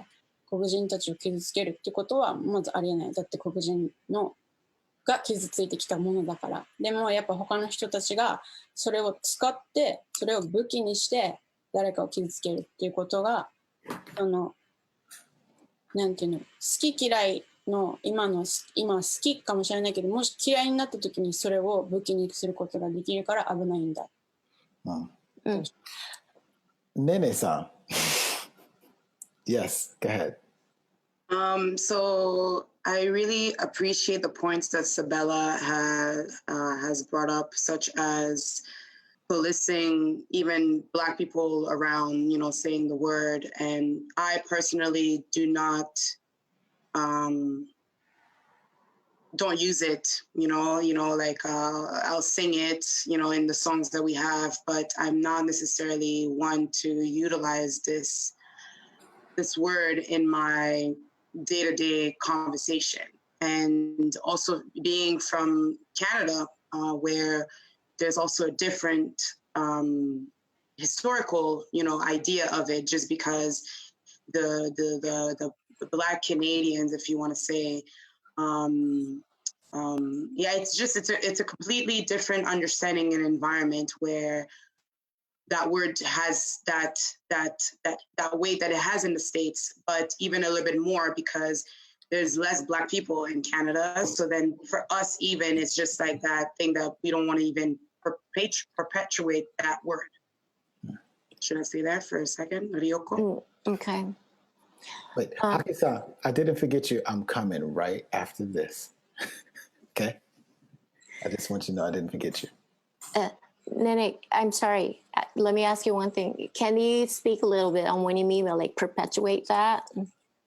To use it, to utilize it, it's not a word that is often heard in the streets. Like, here in Brooklyn, in the States, this is something you hear constantly. It's yes. heard through kids, through adults of Latinos or Black or, that realm of people. And okay. Yeah, so go ahead. Okay. 私自身さっきサベラさんが言ったことに全く同感です。で、私自身はN ワードを使いません。例えば流れてきた曲の中でそれが歌われていればそれに合わせて歌ったりすることはあるけれども、私自身はそれを用いませんと。で、私はカナダ出身なんですけれども、カナダっていうのはまたちょっとアメリカと状況が違くって、そのアメリカでの使われ方、その言葉の使われ方とアメリカで使われているような状況がカナダではないということです。Okay.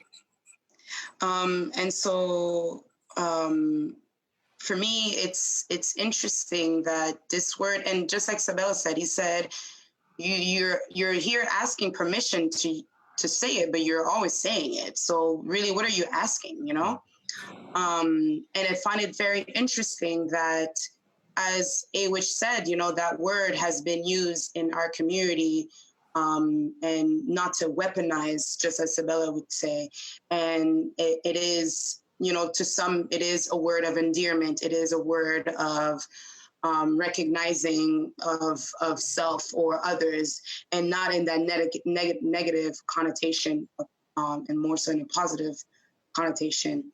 And now that it's used in music and in all that, very popular realm of information, all of a sudden you want to use it. It makes no sense to me. It's like, now it's cool to use it. Can I use it? Or like, oh, y'all are using it, so can I use it? But what do you mean? Like, to me, there's 100 million words in the English vocabulary. Why do you need this necessary to use that word? It is not for you. It has nothing, it doesn't need to be utilized. It doesn't need to be said. It doesn't need to be spoken about in that sense. So I don't like it. I really don't like it. It makes me cringe. I don't understand, even though you may have had something where you think you have a Black experience, still, there is nothing like the Black experience. Nothing at all. That you've been an oppressed people in Japan, that you're oppressed people in India, that you're oppressed. Yes, we're oppressed, but the Black experience is completely different worldwide. The way that the world sees Black people is not the way that the world sees Japanese people. It's not the way that people see Indian people. It is, all of us are seen the same by all these different cultures. So I don't see the necessity of using a word that has such a heavy history in such a heavy place, and yet you understand nothing. Even if you understand what happened, the Jim Crow, the civil rights, all of this, still, no. No. Okay. そもそもN ワードというのは私たちのコミュニティの中では愛嬌のような形で使われることがあります。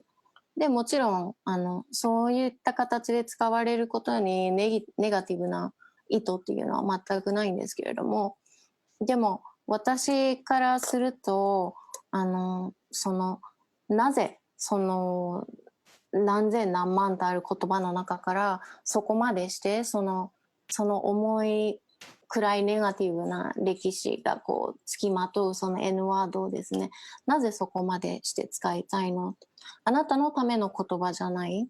正直言うと私はそれ全くもって関心しないし、嫌だというふうに思うし、嫌悪感を感じるし、で例えば他の人種で言えばエ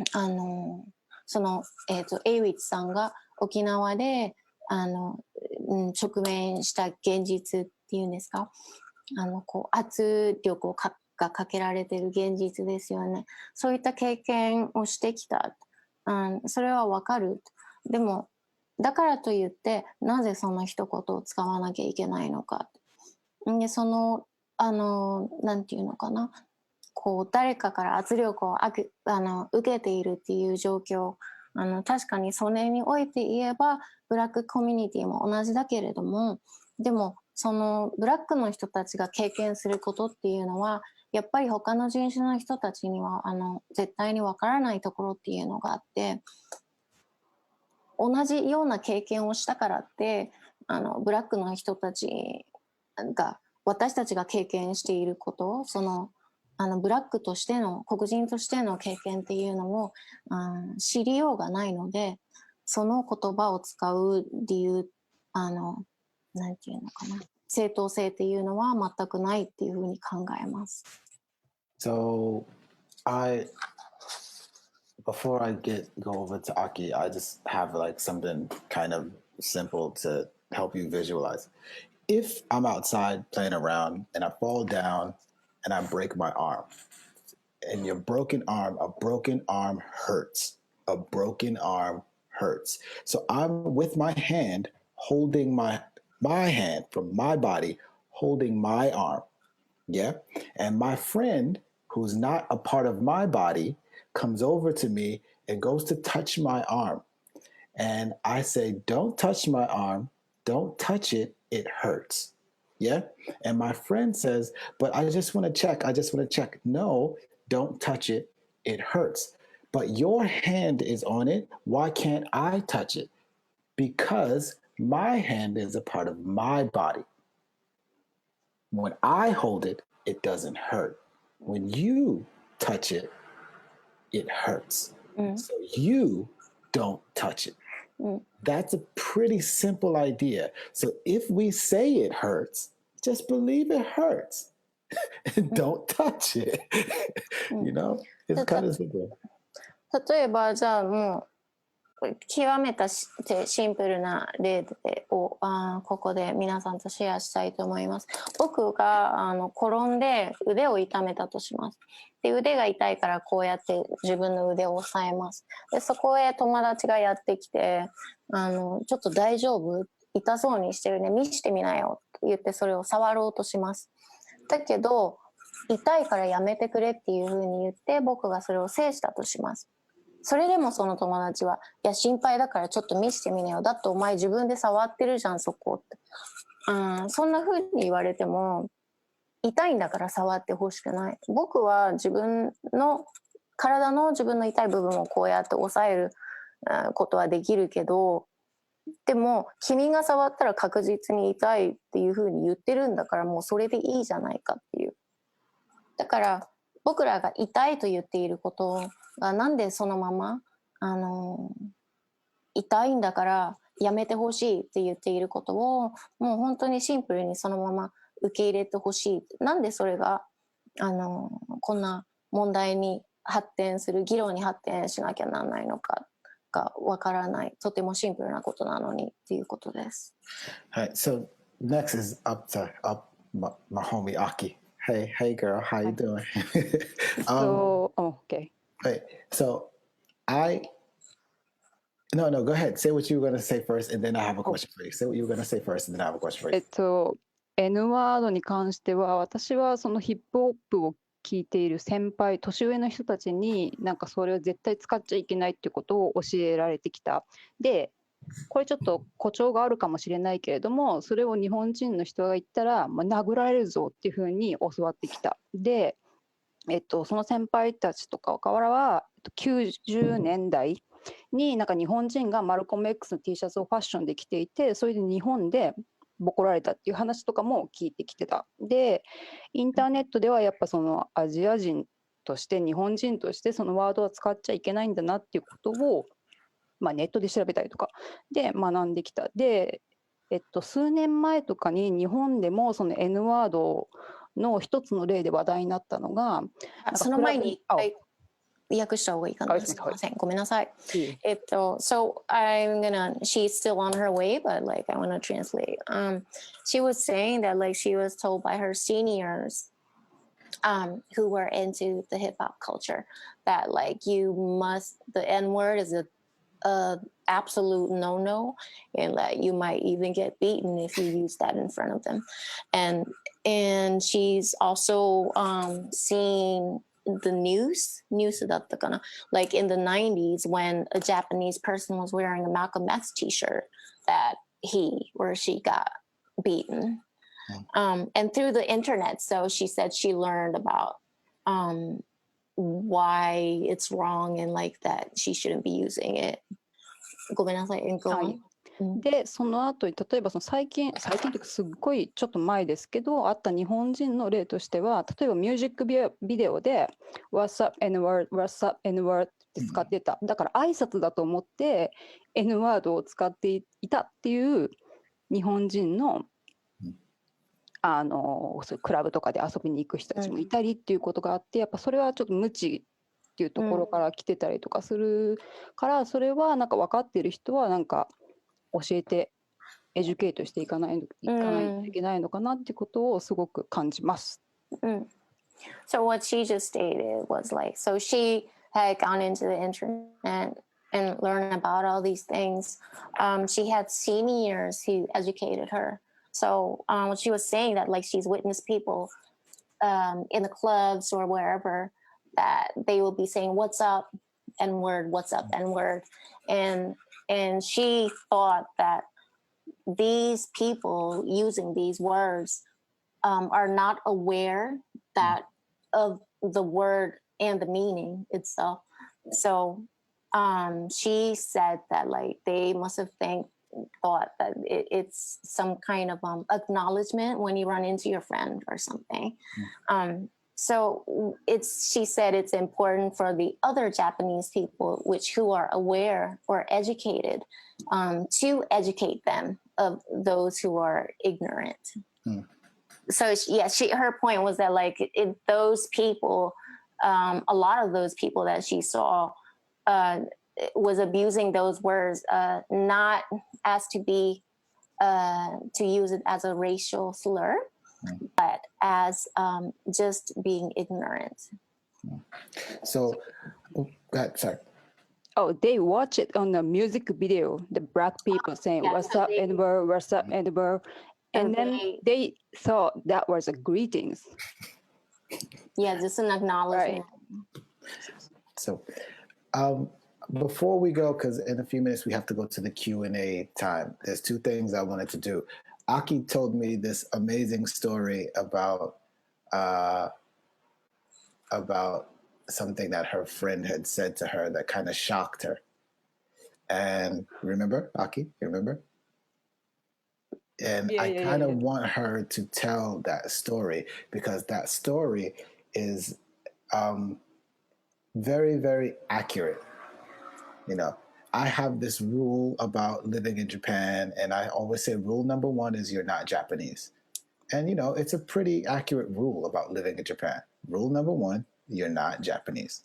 And her story kind of goes to that, but the opposite version. Okay, sorry. Ryoko. Okay. ちょっとアッキーさんから僕が個人的に聞いた話があって、それをぜひみんなとシェアしてほしいんですけれども、その前に僕がちょっと言いたいのは、この国で僕が生活するにあたって一番大切にしていることは、僕はあくまで訪問者であるってこと。Rule number one, what did you say? You're not Japanese. 日本人じゃないから、日本人じゃないっていう自覚を持つことが僕にとってはプライオリティである。で、その逆の話をアッキーさんのお友達のお話であったので、それをちょっとアッキーさんにシェアしてもらいたいと思います。はい。今回このブラック・ライブスマッターっていう、出来事が起こっていて、で私のちょっとその体験、過去にあった体験なんだけれども、なんか20代前半の時に日本に黒人の友達がいました。でその人とヒップホップとかいろんなトピックに関して話をしてて、そのディスカッションがすごいヒートアップしちゃって、ちょっと MC バトルみたいになった。でその時に、彼から言われたのが、私がどんだけヒップホップのカルチャーを理解して愛していても、あなたは黒人にはなれないと。で日本人私とその彼との間には越えられない一線があるっていうふうに言われました。それを絶対今後も忘れるなっていうふうに言われた。でその時はOkay. So this was she's sharing her own experience in her early 20s that she had a friend, an African-American friend, and she was having a discussion with him, and that heated up eventually, that it was almost like MC battling, she said. But during that discussion, what he had told her was that, like, he confronted that even regardless of the love you have for hip hop, regardless of the respect you have for hip hop, there's that she can never, that there's a line in between where she's Japanese and that she could never be what he is. So, do you want to add on to what I'm saying? Am I translating this correctly, Aki? Oh, right. ちょっと待って。Okay. So even if you understand, like even if you love and understand the hip hop culture, you cannot be black. There's a certain line between me and you. Never forget about that. I was young at the time, and I didn't get the true meaning of that. But like later, after I learned about the history of African Americans, I got the real meaning. そうなので、さっきの私の訳途切れたところからまた訳の続きを言いますと、その線引きがあるというところまででしたよね。でアッキーさんは若かったので当時はピンとこなかったけれども、その後彼らの歴史を学ぶことによってですね、自分の間違いに気づいたというお話をされていました。Was that okay? Like it's like the question is, why do we have to do mental gymnastics just to not say one word? Like that shit is so deep. Like we usually ask the question, oh, can I say it? Can my cousin say it? I've seen someone in the chat going, they half black, so they can say it. It's just like, yo, there's like so many other questions. Like, first of all, why is your your intelligence, whether it's emotional intelligence, your intellect, so challenged when someone says all the words on the planet? Yo, you know what? When you say this word out of context, out of community, you know, it lands on me like the way I don't feel good. Right? I do this with Black people. Like, the shit is simple. There's a lot of Black folks that don't like the word, including my parents. There's so many things around my parents we don't say. I can flip on that on and off. So simple. We travel globally, and literally there is 0 people on this planet that will ever get treated like a nigger, whatever, ever get literally treated in the way that sort of like verbal weapon was designed. All non-Black people can travel. You won't be called a nigger. Like, it's just like so simple. And then the cat that I got this shirt from. Like, I think I have to first. Okay, make sure you get the shirt from. そもそもそのさっきのテリーの話ともつながるんですけれども、そもそもなんでこんなにこの N ワードを使わないでほしい、使わないでほしいっていうシンプルな事実を人々が受け入れるのに、なんでこんなに議論を重ねたりとかこの理屈をこねくり回さなければいけないんだっていう。で、僕はブラックですと。で、僕の両親もブラックで、僕がN ワードを使って OK な人と N ワードを使ってダメな人がいて、そのダメな人の中に僕の両親が含まれていると。だからその両親のところにいた時には使わないし、使ったり使わなかったりっていうのを僕らは自由自在に行ったり来たりしてるわけですね。Okay, Isabella, your shirt. What was it about your shirt? Nothing. No, there's this cat that my plug, right? He's from Southwest Asia, aka the Middle East. He was asking me, like, real, like he's not from the States, so he's still like acculturating himself to this whole sort of experiment. And he was like, yo, my son's 13 and he wants to say nigga this, nigga that, nigga. And he was like, I just don't get it. He's got no Black friends. And I was like, oh, okay. And he was like, yeah. And I don't understand, like, if his friends are Asian, a lot of them, because you have to understand where he lives in LA. He's like, a lot of his friends are Asian. I'm like, well, why don't they just use derogatory terms that are, reserved for them? Right? Like, what is it like? Why would you adopt this word? And I'm not being facetious. Like, there's a deeper sort of, there's something else happening that we're so attached to that word. And that we're so attached to dragging Black people in energy draining conversations about whether or not you can use this word. And a lot of it still goes back to notions of power and really anti-Blackness. Mm-hmm. The shit is not that deep. Like, any non-Black person that's attached to using that word, to me, is performing a level of anti-Blackness. And who's abusing that word? You said? Yeah. Especially if they have any sort of knowledge about the history behind the word, about that there may be 2% of Black people that are like, you know what, I'm not feeling that word. There's definitely more than 2%, and it's generational. But the way people have received the word has been through a commodity. It's been packaged in hip hop music or Black music, and they consume it in a certain way, and then they process it in a certain way.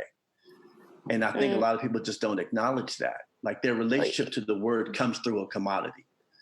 So you mean like it's been filtered through the generations? And consumerism and Yeah, not generations though. Okay. That's a deeper conversation. I'm gonna let it go.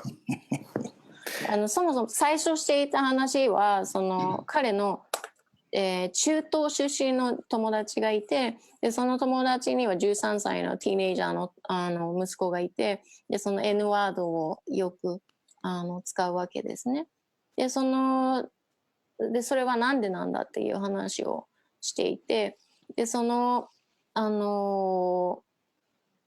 なんでじゃあその13歳の男の子の周りの友達っていうのはアジア人ばっかりなんですって。You said that your friend's son friends are Asians, right? You said? They're from the so-called Middle East, Southwest Asia. Oh, okay. So, yeah. なんかその中東の人たちばかり。だからその周りも中東の友達ばかりなのに、なんでわざわざそのアフリカンアメリカンのカルチャーで使われている N ワードを使うんだって、その彼らの人種のグループ内で同じような言葉っていうのはないのかっていう話をしていたんですけれども、その N ワードっていうのが歴史があるわけなんですけれども、その音楽とかそういったカルチャーですね、我々が日々日常の中でよく目にしたりしているものを通して消費されたがために、だいぶなんていうのかな、使ってもいいんじゃないかっていう雰囲気がそういった事柄を通してなんていうの、そういう状況になってしまったっていうことを言っていました。So, Terry, one really simple thing. Go ahead. A lot of people in hip hop music, because they bought it, they assume that the MC, the storyteller, is talking to them. Sometimes MCs are just talking to their people. So black people are talking to other black people, even though you got a chance to buy it and listen to it. Stream it. That's just another perspective. And it's regional. Sometimes cats are doing music in Brooklyn and they talking to cats in Brooklyn. あとそのもう一つ付け加えたいのは CD を例えば音楽を買ったからってその音楽を自分がお金を出して買うと勝手でそれを家に帰ってその音楽を聴きますよね。そうすると自分のやっぱお金を出して買ったものがゆえにその MC はあたかも自分に語りかけているように感じてしまう。そういう錯覚を起こしてしまう。でその語りかけの中にその N ワードとかが入ってるわけですよね。でそういったことによってより身近に感じてしまうということなんだと思うんですけれども、あとはあともっと言えばもっと細かいことを言えばその MC が語っていることっていうのは、とてもローカルななんかその地元でしか通用しないようなネタだったりとかそういったことでもあるっていうことです。So, wow, we went way out in the weeds on the N-word. We went way out in the weeds on that. I'm going to try to tie this all together. So, first of all, we're going to wrap this up and get into the Q&A section. But my last word is that most of the viewers, the people that are watching this this webinar that are non-Black, most of your perceptions of us were created by white supremacy. And that is something that you have to understand. So everything that you know about us before conversations with us was told to you by white supremacy. It doesn't matter where you are, if you're non-Black, it was told to you by white supremacy. まずその Q&A に移る前に、僕が付け加えたいのはここの今のこのウェビナーに視聴してくださってる、ブラックではない人々がたくさんいると思うんですけれども、あなた方から見た僕たちっていうのは、あなた方から見た僕たち像っていうのは、僕たちそのものっていうよりかは、白人至上主義が作ったものっていうふうにテリーは言ってました。White supremacy。白人、それ訳すると白人至上主義なんですけれども、こういうふうに訳してちょっと伝わるかどうかって感じなんですけれども、まあ、そうですね。もうちょっと詳しく言えば、多分、戦後、日本の戦後、どういう経緯で、例えば日本国内での広告が成り立ってるかとか、まあ、我々が本屋さんに行くと白人の人が表紙になってたりとか、化粧品買いに行ってもなぜか日本なのに白人の人がポスターになってたりとかって、そういう国って日本以外にあんまないらしいっていうか、日本以外にないっていうふうに私は読んだんですけれども、そのことを言ってるんだと思います。彼が White Supremacy 白人至上主義って言った時には。でその大きなエスタブリッシュメントにより僕らのイメージは作られたものだからねっていうことです。So every single stereotype you have about us was you were informed about that by white supremacy. Every stereotype we may have about you, we were also informed by white supremacy. Therefore, go ahead. なのであなたたちが僕らに対して持っているステレオタイプはそのさっき言った White Supremacy 白人至上主義のシステムに作られたものだし、その逆もまたしかりってことです。僕たちがあなたたちに持っているステレオタイプもきっとそれによって作られたものです。Therefore, oftentimes when you first encounter our culture, our music or our dance or whatever, even that first encounter of our culture was packaged and delivered to you by white supremacy. なのでその出発点は僕らの作品、音楽だったりダンスだったりっていう僕らのカルチャーは結局はその白人至上主義のシステムって訳そうかな。そのシステムにパッケージされてその彼らの仕様に仕立て上げられて我々の手元に届いてるから。So a lot of our music that you'll hear, maybe like top 40 rap music or whatever, to be honest, and sorry to those rappers, but that may be our lowest common denominator of talent and skill. Like that's just because that is what they want you to think of us.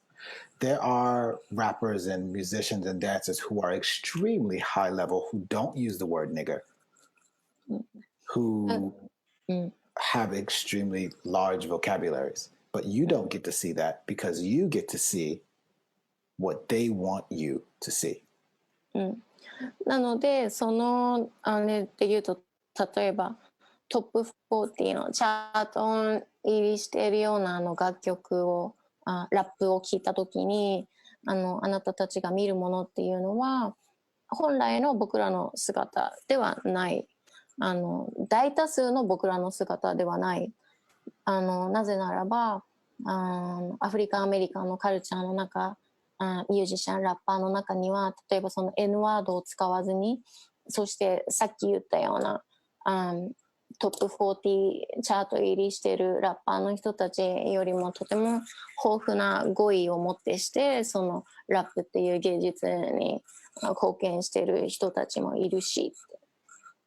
Another, if I take that over to the dance world, you'll see the sister with the big butt twerking and her butt clapping, but you won't see Nene with extremely high skill doing her thing, because that is what that establishment wants you to see and wants you to think about us. ですいません、さっきのそのトップ40チャート入りしているラッパーの人たちの話でもテリーはそうやって言ってたんですけれども、結局そのチャートに入っているものっていうのがさっき言ったホワイトエスタブリッシュメントが我々にそう捉えてほしいアフリカンアメリカン像っていうかブラックピープルのイメージでしかないから。でそのダンスの世界で言えば、例えばとてもお尻が大きい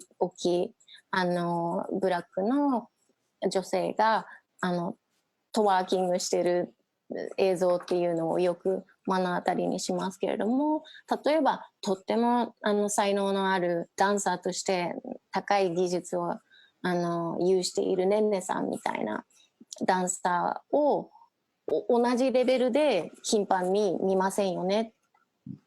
So when you see those things and you begin to mimic those things as flat as they are, as with the lack of depth that they have, that is when you have taken your first step into true appropriation. Because if you join a culture, it becomes your responsibility, because you're joining a culture, to dig deeper to find out not just what the folks that created it do, but who they are and why they do what they do. なので今挙げたような例をですね、ミミック真似をするという段階に入った時点であなたにはなんていうの、彼らがそのアフリカンアメリカンの人たちが誰なのか、そのアイデンティティっていうのは何なのか、どこから来ているのかっていうのを知る責任があります。And I'm trying to keep this as simple as possible. And lastly, when you join the culture, it becomes your responsibility to also learn what the rules are of the culture. Every single culture has rules. There are do's and there are don'ts in every single culture. And once you've learned the do's and the don'ts, when a don't comes to you, instead of arguing about the don't, just don't. Pretty simple. Just don't. Like, all right, cool, I don't get it, but if that offends you, I won't do it. Okay. ですいません、さっきのちょっと一つ前訳しそびれたところがあったので、さっきの彼らのカルチャーを目の当たりにして真似し始めた時に、その瞬間に東洋っていうものが始まるっていう自覚を持った方がいいっていうことをちょっと付け加えたかったです。そして今テリーが言っていたのはダンスでも音楽でも何かを始めたのであれば、そのカルチャーのルールっていうのを学んでください。何をやっていいか、何をやってはいけないかっていうのを学んでください。そしてそれを学んだのであれば、やってはいけないことに関しては、それについてはもういかにしてじゃあなぜやっていけないのかとか、そういうもう議論なしに単純にやってはいけないんだからやらないっていうことを考えてくださいと。やらないでくださいっていうことです。And lastly, once you've joined the culture and you've gained some kind of success and some kind of power in the culture and you are non-Black, don't erase the Black folks that you got it from. Do not treat us like Big Mama Thornton. Don't be Elvis Presley. I'm not aware of the Big Mama. Exactly. I'm sorry. I can't translate what I don't know about. Okay, Big Mama Thornton is the lady that wrote and performed Hound Dog years before Elvis, and Elvis is the one that's famous for Hound Dog. Okay. So don't be sorry. Thornton us. But that was a perfect example, though. You know what I mean? That was a perfect example of what the situation is. Okay.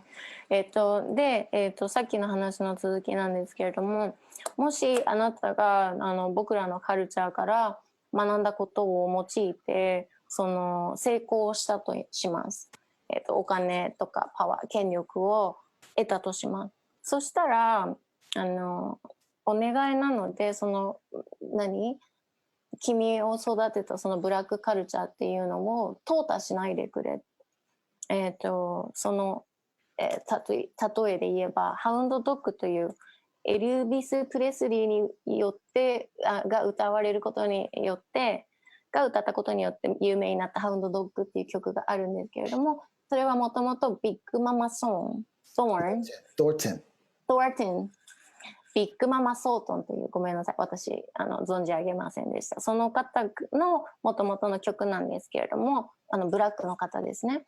だけれどもエルビス・プレスリー、白人であるエルビスが歌うことによって有名になった。なのでそういうことをしないでくれと。So with today's discussion, I don't expect people to fully walk away that are non-Black and understand what cultural appropriation is. I don't expect that to happen in a 2-hour discussion.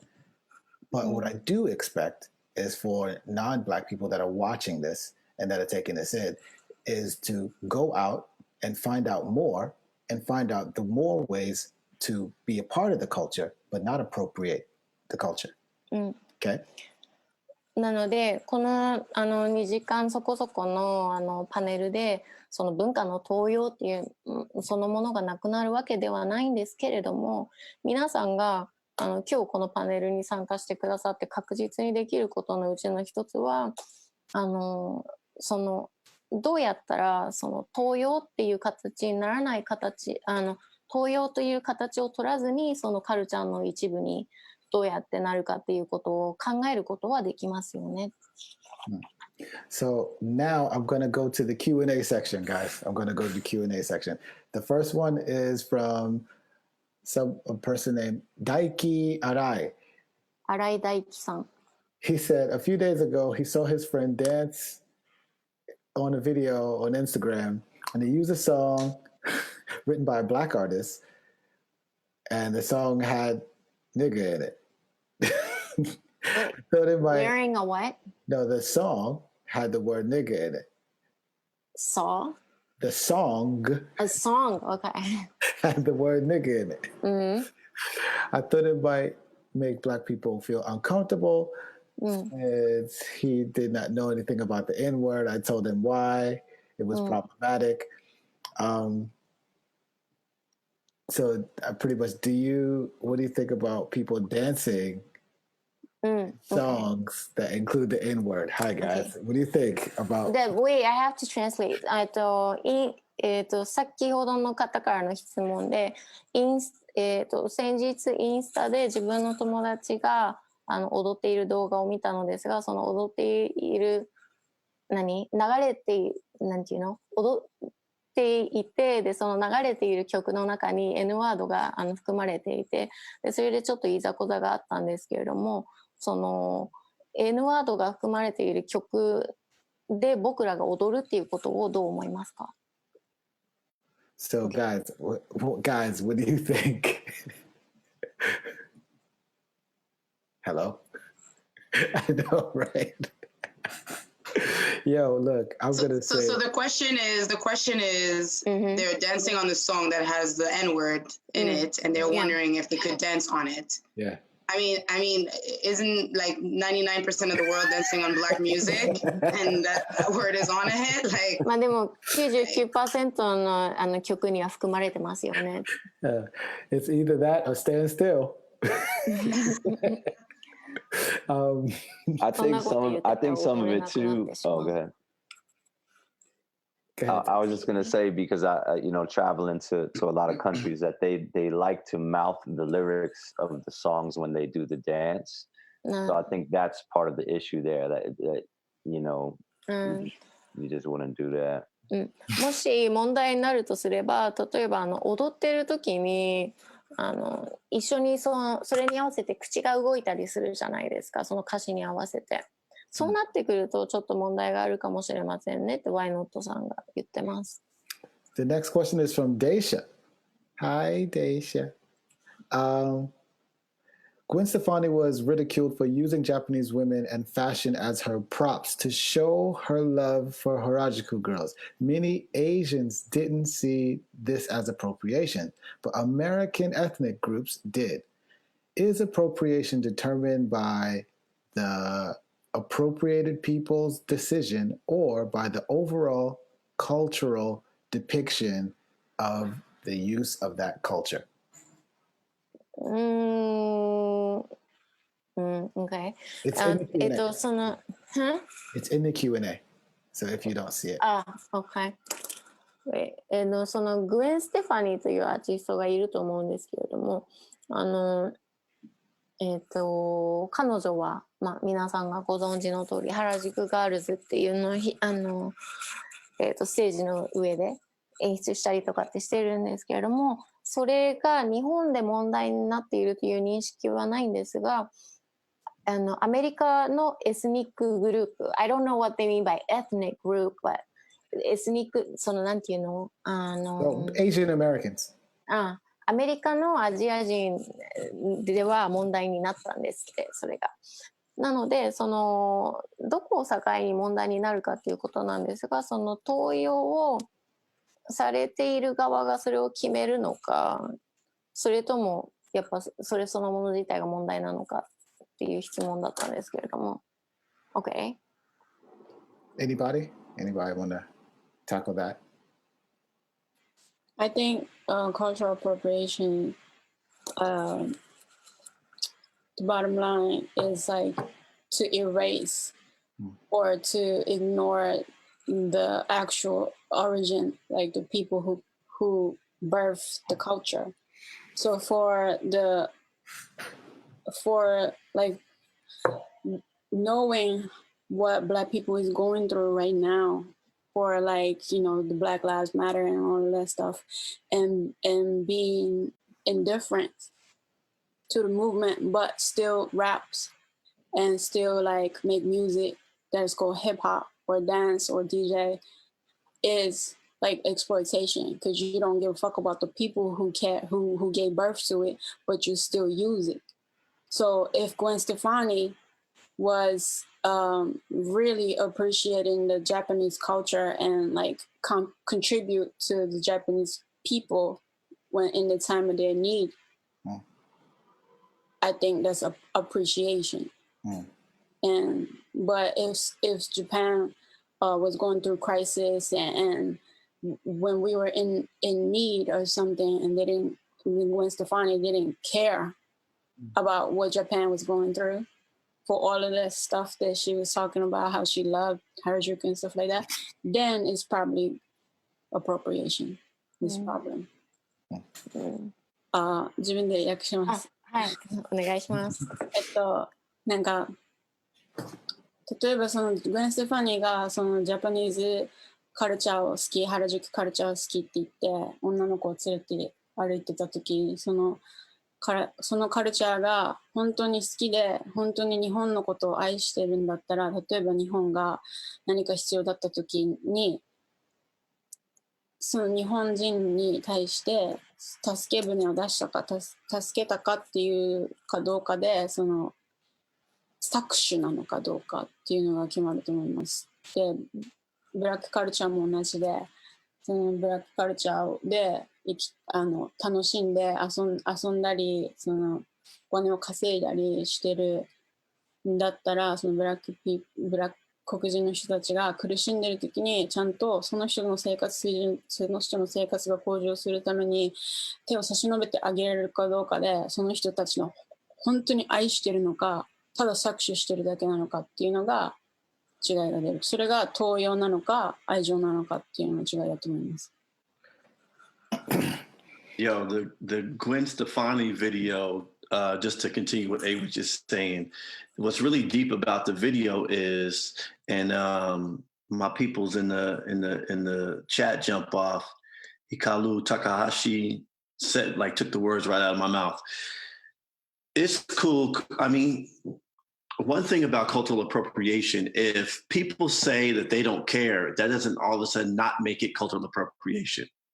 If you're not offended by it, that doesn't then erase the fact that it's still cultural appropriation, right? So if someone wears something and I go, oh, I don't really care, that doesn't then go, oh, then it's not a cultural appropriation because Sabela doesn't care. Also, in the video, what's so deep is Gwen Stefani uses Asian women to frame her. She's always in the middle. She has these Asian women frame her in this sort of like all the markers of, you know, ethnicity or culture or whatever. So they're used as props. And and then the deeper level is they're doing black dance. Right? Oh, sorry. So she wants to use this sort of like currency, for lack of better words, of the Japanese aesthetic, right? And then of course the movement aesthetic of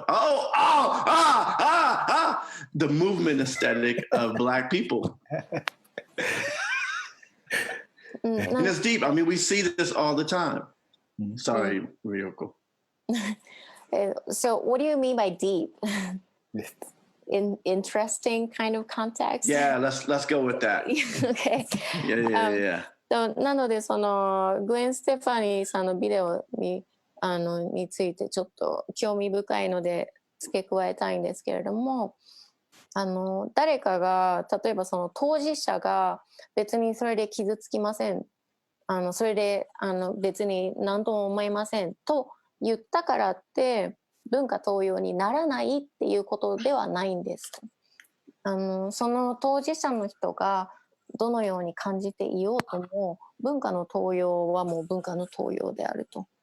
でそのグエン・ステファニーさんの例で言えばその真ん中にグエン・ステファニーさんが立っていて、でその両サイドに、いわばお飾りのような形でアジア人の女性を携えてるわけですよね。でもっと興味深いのが白人の彼女がメインで立っていて、で両側にお飾りのアジア人の人たちがいて、で彼ら全員がブラックの人たちのダンスをやっているっていう、むちゃくちゃな状態なんですけれども、なのでその状態はとても興味深いっていう発言でした。Did you want to continue? I guess got something, and she did erase them because the next tour, none of those, and I know those women. The next tour, none of them were on that job. So what she did was she used her power, used them for what they were for, to create and generate income for her. And then once they were through, because she had control of these women's income, this is where it becomes appropriation. She got rid of them. She was done with them, which means their income was finished too. I know these girls, and I know when they returned to Osaka, they were like, yo, we can't find a job. なので僕は個人的にそのグエン・ステファニーのツアーにアジア人の女性ですね、一緒に行った人たちを個人的に知ってるんですけれども、彼女グエン・ステファニーがやったっていうことはさっきエイウィッチさんが言ってたオリジネーターを淘汰するっていうことであって、で原宿ツアーが終わって次のツアーになった時には一切声がかからなくて、でそれはどういうことかっていうと、グエン・ステファニーさんはアジア人のダンサーの人たちを恋をしていたわけで、お金を払っていたわけですから、彼女は単純に自分の権限っていうものを用いて自分のイメージを作り上げるために一時的に彼女たちアジア人の人たちを招き入れてお金を払ってっていう風に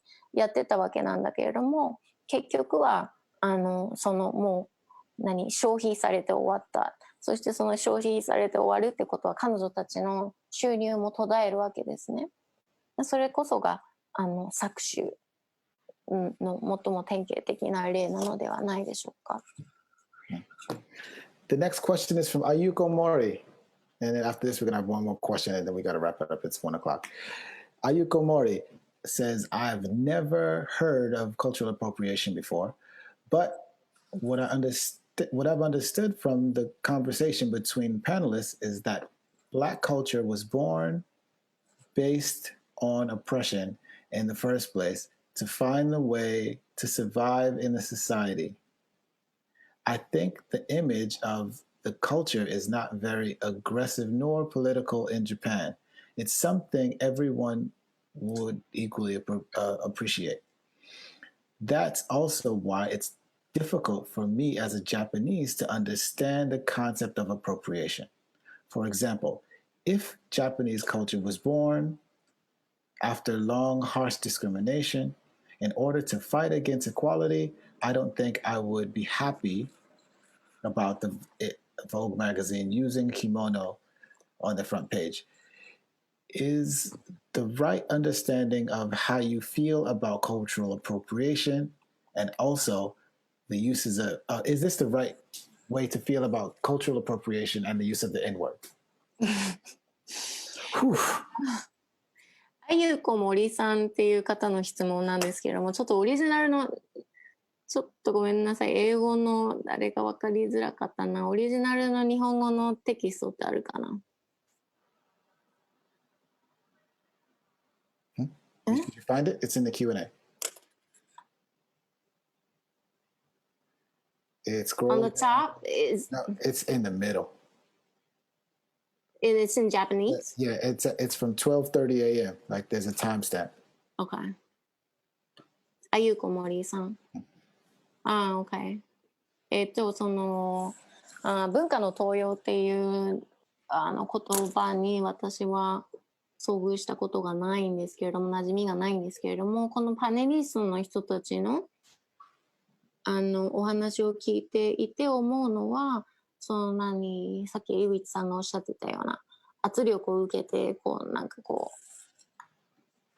圧力を受けていってその中でそんな社会の中でいかにしてサバイバルするかっていうところからそのブラックのカルチャーが生まれたという印象を受けます。で、そのカルチャーっていうのは別にアグレッシブだったりポリティカルだったりっていう印象はこの日本っていう国においてないです。とても親しまれていますと。なので日本人としてこの登用っていう感覚を理解するのにとても苦しんでいます。例えば、日本人がこの日本のカルチャーっていうのが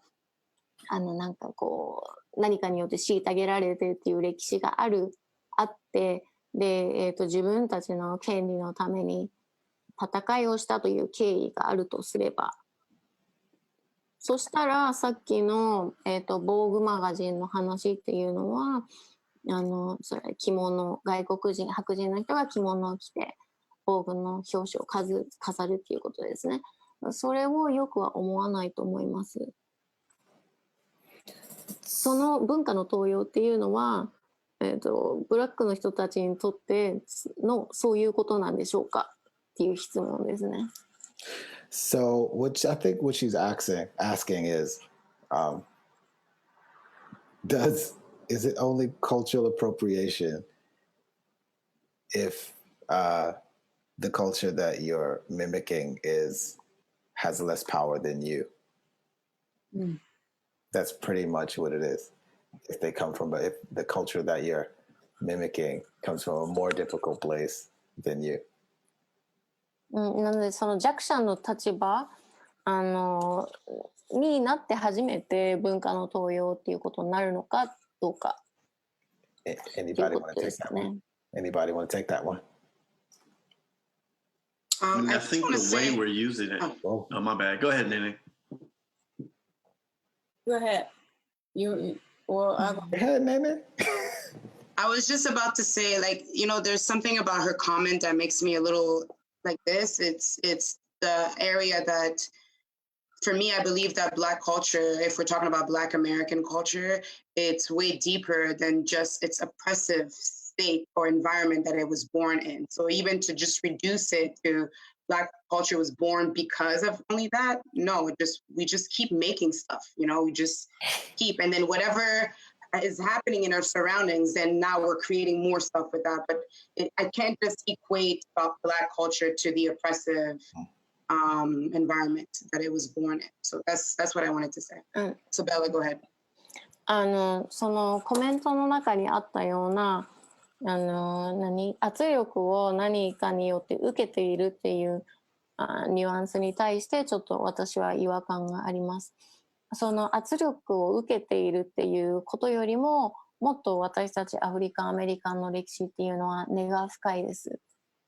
なのでまずその圧力を受けているっていうことではないということですね。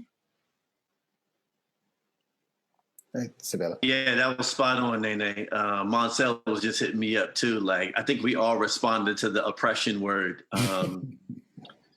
It's yeah, and I appreciate the question because it reveals that there's a story about Black culture that I guess people are telling or people prefer. I don't know. But when we talk, I keep saying Black and not African American just to be very clear that like my goal is to be a bit more inclusive of Black people that weren't necessarily born in America that have made contributions to what we think of as a Black culture. I know we're talking about America, the United States of America, but there's been a conversation and a cultural exchange happening for Black people in the so-called New World from the Caribbean, you know, I mean, Canada, and, you know, the reason Nene's in Canada is a certain sort of migration story. And most importantly, for Black people that now live in the new world, the history does not start there. Okay, so I have to... I think, oh, my bad. Okay. I've said my bad to you, Ryoko, like 17 times. I've been counting it. No, like I feel bad cutting in. I'm sorry, but like I have to. なのでなんていうのかな、いただいた質問を僕がありがたいなというふうに感じるのはなんでかっていうと、違和感を感じつつもありがたいなと思うのは、そういうふうに僕たちはやっぱり見られているんだって。ただなんていうのかな、大きな力から圧力を受けている人たちっていうステレオタイプでもって見られていると。で、さっきネネが言ったように、そういうことではなんていうの、もっと根が深いのだと、僕たちの歴史っていうのは。例えばネネのようにカナダにいるブラックの人たちもいる。あとこの歴史の中においてカリブの方から来たアメリカに来て、そしてそのブラックコミュニティの一部になっている人たちもいる。でそれをサベラさんはニューワールドの人たちって言ってるんですけれども、So you're referring to the people who joined the culture of the African American culture. You're referring to that as the New World. No, I'm calling what white colonizers call the New World is North, South America, the Caribbean. That's the New World, the so-called New World. The old world is England, Europe. The so-called New World is where they've gone to. Yeah, this is what I'm talking about. So. はい。なのでそのニューワールドに対してオールドワールドっていうのはもともとのヨーロッパでの歴史のことだっていうことかな。で、そもそも、アフリカから船に乗ってやってきた人たちだけではなくて、カリブのだとか、さっきも言ったように、カナダにもブラックの人たちがいるしっていうこと。And what were you trying to say about it? ニューワールドとかオールワールドっていうのは例えばコロナイザー植民地を作ろうとしてたヨーロピアンたちがアメリカに渡ったりカナダに渡ったりいろんなところに渡ってこれを発見したって言ってたんですよ。それがニューワールドだって自分たちは言うけど、その前にそこにはもう先住民たちがいたし、そういうニューワールドが始まる前からブラックカルチャーっていうのはできてた。だからアフリカンアメリカンの前からブラックカルチャーはあったし、そういうなんかこう奴隷制度とかオプレッションとか抑圧されてる前からブラックカルチャーっていうのはそういうその前からインスピレーションを受けてるから抑圧されてるだけっていう文化ではないんだよ。そこで始まったわけじゃないんだよっていうのを言いたいと思います。Thank you. Thank you. I'm sorry. Damn, I don't know what I say, huh? What I say? I would I don't want to get caught up in new world, old world. In a nutshell, it's really important for us to remember how complex African history in the diaspora, no matter what the so-called name, African American, Afro-Caribbean, Afro-Canadian, is really complex. And it's complex because it's not 400 years old. It doesn't start with America. Black people have been on the planet, and the reason I talked about Black people from other places is because you could take a city like New York. If we're just going to talk about New York and hip hop, you're talking about a conversation amongst Black people from a lot of different places. So when we say African American, sometimes it gets a little, when we have to talk about Afro-Jamaican, Afro, all the Afro-Caribbean, Southern, like all of that is a conversation in the histories. This conversation is a continuation of more than 400, 500 years.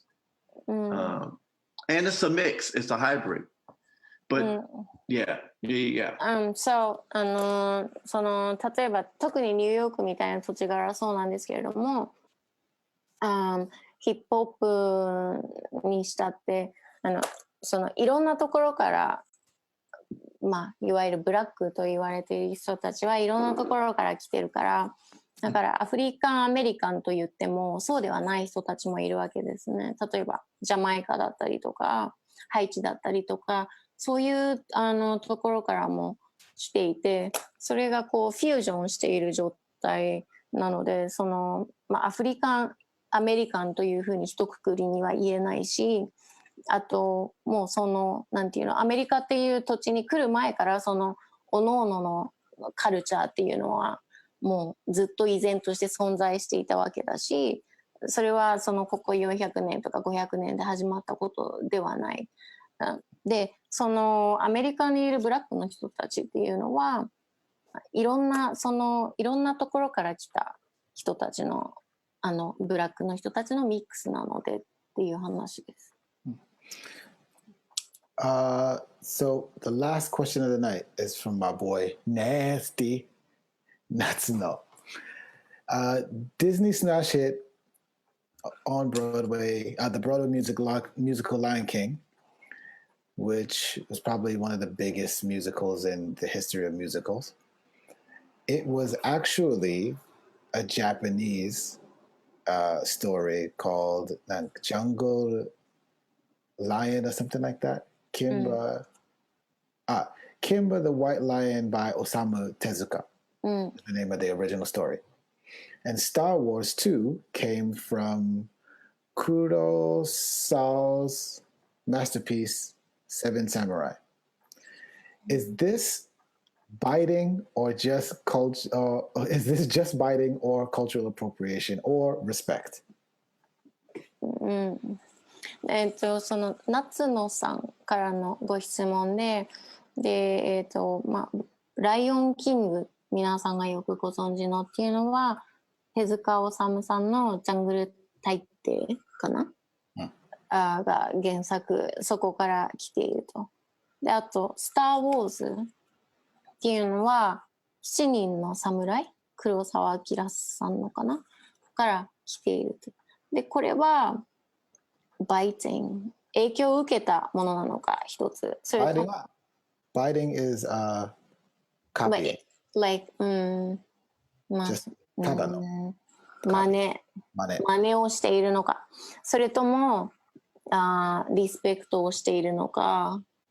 What was the other one? The third one? Cultural appropriation. それか、ずっとトピックに出てきている文化の盗用なのか。この3つのうちのどれだと思いますか？ I know I'm supposed to be the host, but I just got something to say about this one. So, The Lion King or Kimba the White Lion and Seven Samurai, I may be wrong, but I don't see those things as, I see those things as a product instead of as a culture. It is a product of Japan, just like manga is a product of Japan. Yeah. So when that stuff is copied by whoever copies them, I don't see it as cultural appropriation, but I do see it as straight up theft. It is straight up theft. It's not cultural appropriation, it's theft. まずその、カルチャー、日本のその漫画をカルチャーというふうに僕は捉えていないので、カルチャーっていうよりかはどちらかといえば商品というふうに捉えているので、ちょっとその文化の盗用っていうあれに当てはまるかどうかわからないんですけれども、そのライオンキング、手塚治虫さんの作品、黒澤明さんの作品が、そういったライオンキングとかスター・ウォーズに用いられているっていうのは、もうそれ文化の盗用とかそういうことではなくて、もう盗用、盗んで自分たちのものにしてしまっているっていうものに当たると思います。So what do you guys think? Do you guys think that Lion King and what is it? Kimba, the White Lion, and Seven Samurai and Star Wars, just two Star Wars rather, do you think that's cultural appropriation, biting, or respect? If it was respect, you don't really have to get paid for it. No, nobody. Anyway. You get paid for it? yeah. Star Wars.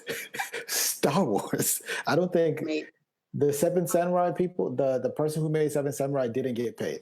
The person who made Kimba the White Lion didn't get paid. So I think it's just plagiarism. Yep. It's not cultural because it's somebody's like you said, products or somebody's art or piece. Personal work. Yeah, work. Somebody's work being plagiarized.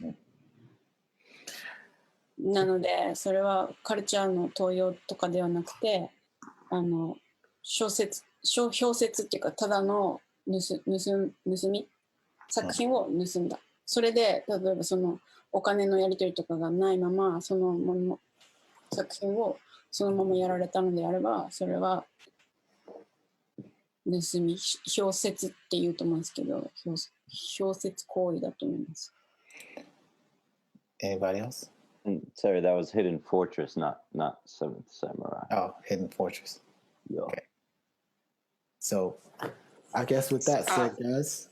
I was just gonna say, I think like the importance is as you said, if there's no mention of it, if no one ever spoke of where the original idea comes from, and here again you're selling this as your original idea, and then that's like you said, that's stealing. You know, there's no conversation of the originators. There's no conversation of, you know, I made this movie and it's because I read this amazing Japanese book, and then there's none of that. So of course that's completely stealing. And not even copying, because because plagiarism is that you copied something that existed. Now, if they read a book and that book, or they've seen another movie and that inspired them to do that, but they never spoke of their inspiration or where they took that information, there's a problem. なので、そのなんか映画はじゃあ例えば僕映画作ったけど、この映画の原作は日本のなんとかっていう本を読んだからなんだとか、誰かが何かを作った時にその元となったものについて言及しないっていう、もうそしたらそれはさっきエイビッチさんがおっしゃったように剽窃、盗み、もう盗用とかそういうことじゃなくて盗みに当たるのではないかっていうことです。So there's one more. The last question on the page. His name is Takaomi, but it's in Japanese. So can you read? It's actually the second from the last question on the Q&A, but it's in Japanese. 桜井孝臣さん。I own a dance school and I am an instructor myself. I have been questioning myself after viewing the initial discussion of this Black Lives Matter. It's been 30 years since I've started the hip hop dance, and as much as possible, I try to give in return to the community. No, as much as possible, like I teach the steps and the moves and where they came from and the history of hip hop and the meaning of the lyrics and how I myself had been influenced by the culture. But unfortunately, it seems as that it's not getting through to them. How do you feel about what I am doing, or like the education that like I am applying to his students? I think he wants to ask. Anybody?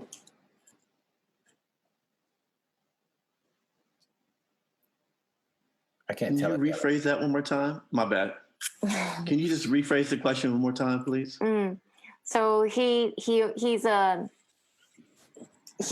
dance. He owns a dance school, and he explains the influence that he had from the culture and educates them of the hip hop culture and the meaning of the lyrics and when he teaches the steps and the moves, he said he teaches where they came from. But unfortunately, it's not getting through to everyone. What do you think about like the education that I'm applying to my students? Oh, got you. Yeah, Risa Nakayama is chirping in the chat, right? To answer the question, I'm looking for I love it. Thank you, Risa. You're just bringing me joy. Yeah, you know what's really interesting? I could say the same thing in America, right? Or I could ask a very similar question. I'm not sure what this person is trying to get through, but there is, when I think about teaching dance, right, or any sort of cultural practice, there's like layers of meaning. So you can teach like the shape of a move. This is the way the shape of your body needs to be for this sort of top rock. Yeah, why not? Or this is the like shape you need for a certain sort of poppy move. So you can teach the shapes with your body, and you can go, oh, when we do this, it means that. But then there's like deeper layers of meaning that for a lot of dance, especially Black dance, gets taken out of context, and you can really never put it back in context. Hold on, and so that's just, oh my bad, yeah. Okay. なのでその踊り一つにとってもいろんななんていうのかなそのダンスに一つの型に至るまでのレイヤーっていうか経緯プロセスがあるわけですね。でそのプロセス一つ一つに歴史っていうか伝統みたいなのがあってでそれがどこから来てとかっていうのを僕らも教えるわけなんですがでその型を教えるときにって言いかけて私が止めちゃったのかな。And what were you trying to say? Can you please continue on with what you were trying to say? Yeah, so sometimes people teach a move and I'll give you two examples. Sometimes people teach a move and that move you may never get to understand really what it means. I'll show you. You ready? I see this in a lot of like choreo stuff. They'll go like that's a real popular move. 例えばその型を教えるときにその意味が結局伝わらないまんまになる。でそのサンプルを見せるよって言って今この頭をポンポンっていう叩く仕草を彼はしてくれたんですけれども Black folks get it. Right. And この意味は黒人の人じゃないとわからない。Like we experience that in our bodies. If I just get my hair in cornrows and I don't want to mess it up and I got a little itch, you pat. It's not a dance move. It's a move that's like seriously like it's a move that's taken from everyday sort of life. Black living. Right. なので例えば僕たちの髪型でこんな感じで髪型がセットされてますよね。セットっていうか編み込まれたりしてますよねコンロに。それを例えば頭が痒くなった時に描いたりすることができないので僕らはそこで何をするかっていうとこうやって軽く頭を叩くわけです。なのでこのダンスにおいてあなたたちがよく見るこういう動きっていうのは実際にはダンスではなくてそういうなんか僕らの日常の中の些細な動きから発生したものなんだよ。Okay? I just want to say hi to the cat. I know, right? So the question for the person that's asking that question is, how do you teach that, and what are you trying to get through? That's just so that's part of the challenge. I'm not dissing this teacher. I'm just saying with a lot of this cultural sort of information, it's like fuller. It's got dimension. It's really like I can't say it enough. It's like complex, but and I don't know where this person is, but. なのでなんか Even if you're in New York, it doesn't matter where you are geographically, you're not going to get that. なのでその質問にお答えするとなると実際に何をどんなふうに教えてるかっていうのがわからない限りはきちんとその質問にお答えすることはできないと思います。Can I say something? Can I add something? Okay. To me, it's really interesting this question because we're having a lot of it recently with my nephew ladies, and we're talking about how there's always this question of you have students in your class and nobody wants to hear or are bored to hear the history of the things that we're teaching you. You only want to have, just like Sabella says, the shape or forms of what it is that you are thinking that, whatever dance, hip hop, or whatever it is that you're learning. And I find it mind-boggling because in martial art or in anything else, if I go and learn how to play the piano, he's not going to teach me how to do Beethoven. We have to understand music. I have to understand how music is written and whatever it is, et cetera, et cetera. So I can't skip that part of it. I have to go through it. I have to understand it in order for me to even be able to put my hands on the piano. So, you know, I'd say whatever you're choosing to do, this is part of learning the dance. It's not just a thing. It's not just, also, let me talk to you about this. No, it is part of the whole conversation. I'm sorry, Ryoko. なので私もなんか生徒たちにと接していてダンスを教えるときにこういったことに遭遇するのですがその型だったりフォームだったりっていうもうその知識のようなものですねをみんな欲しがってでその裏にあるその歴史だとかその成り立ちみたいなものを学ぼうとしないと。で例えば、武道をやるにしてもピアノを弾くにしてもその基本的ななんていうんだろうな動作っていうのかなことを行うまでに至るまでにしてもどうしてもはしょれないプロセスっていうのはあるわけでダンスにおいても全くそれは同じことが言えます。All right. Guys, so lastly, for that dude that asked that question, look, at least you're trying to teach them. Like, because I know there's a lot of people that are teaching this dance and are doing nothing, just only teaching shapes. Not everyone is going to respond to it, but you have to focus on the ones that do. So don't stop. You're doing the right thing. Keep teaching and keep giving them information and keep inspiring them to go out and get more information. And that's really all you can do.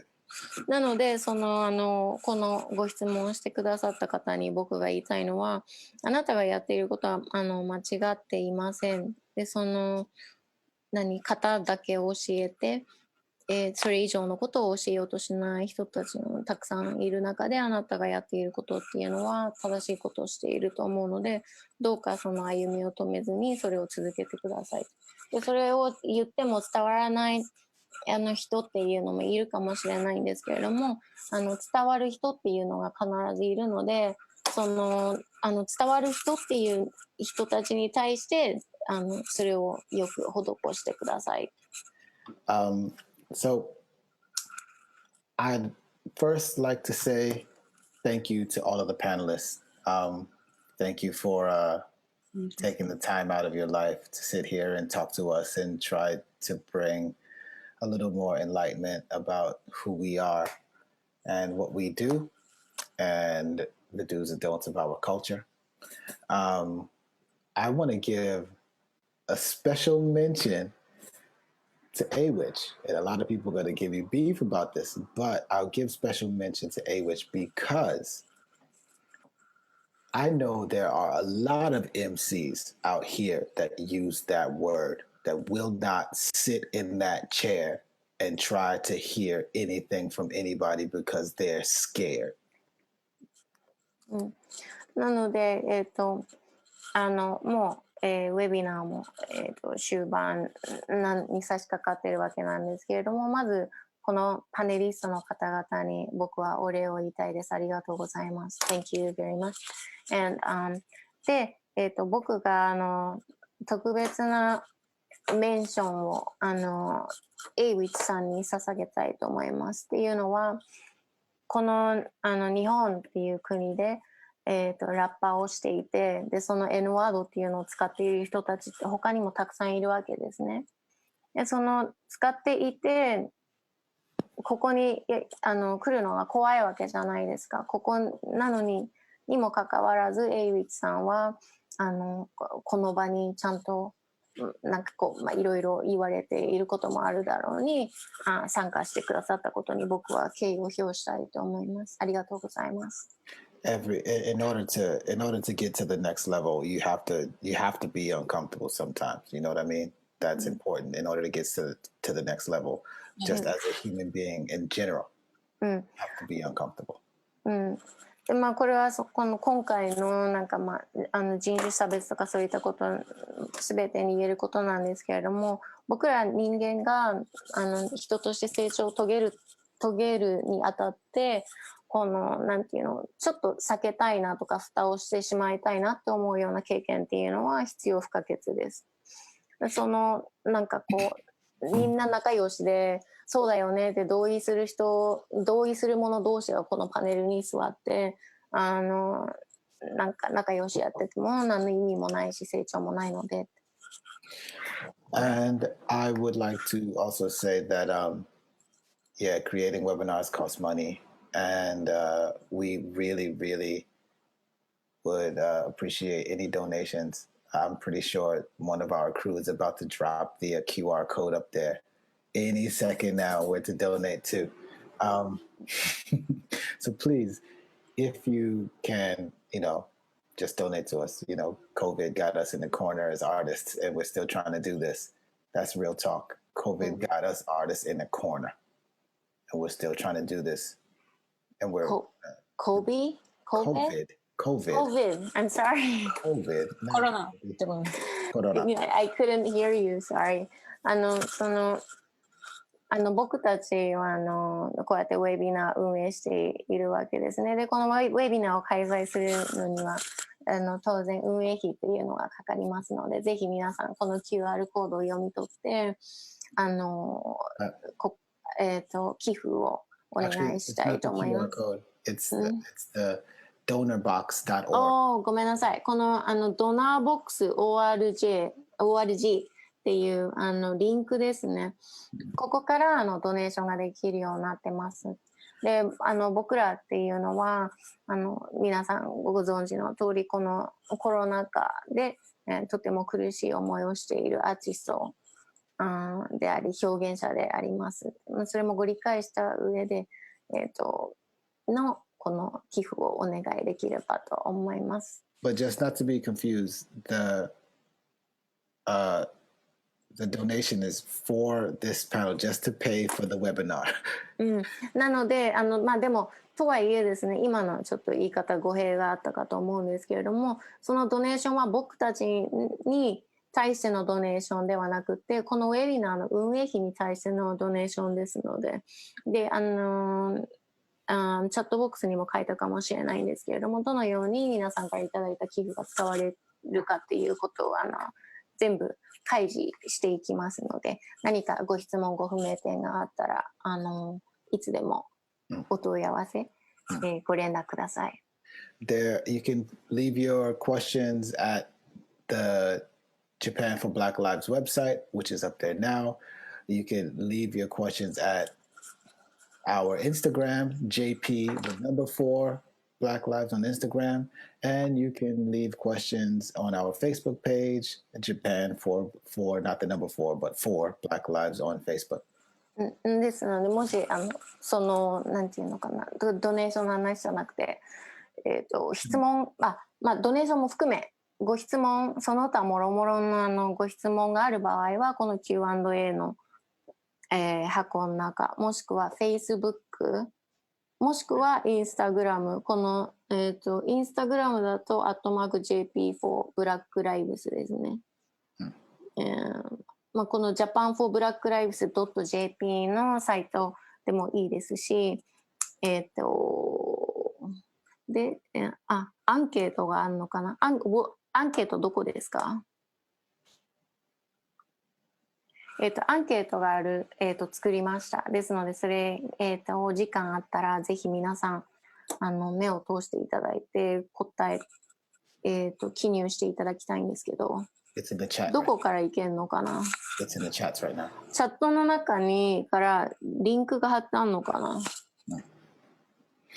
And lastly, didn't think I read that.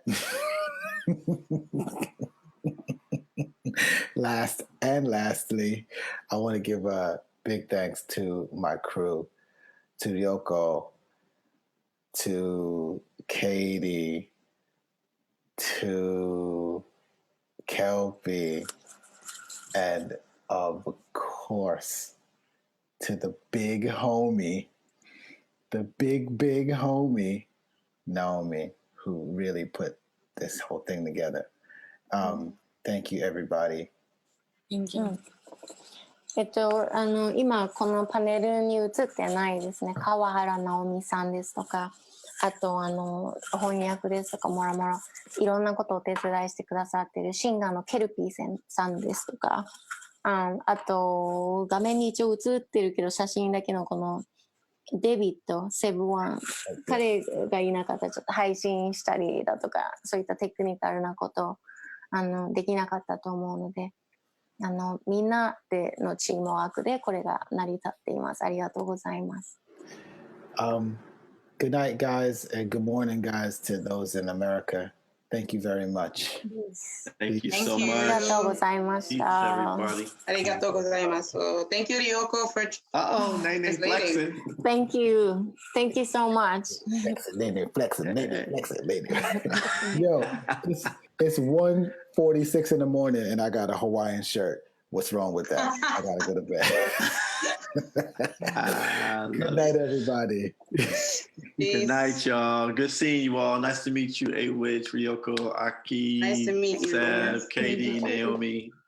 And good night to Nice to all see of you, the Isabella. attendees. Much love. See you, Nene. I'm hanging up. Peace. Peace. Shut up.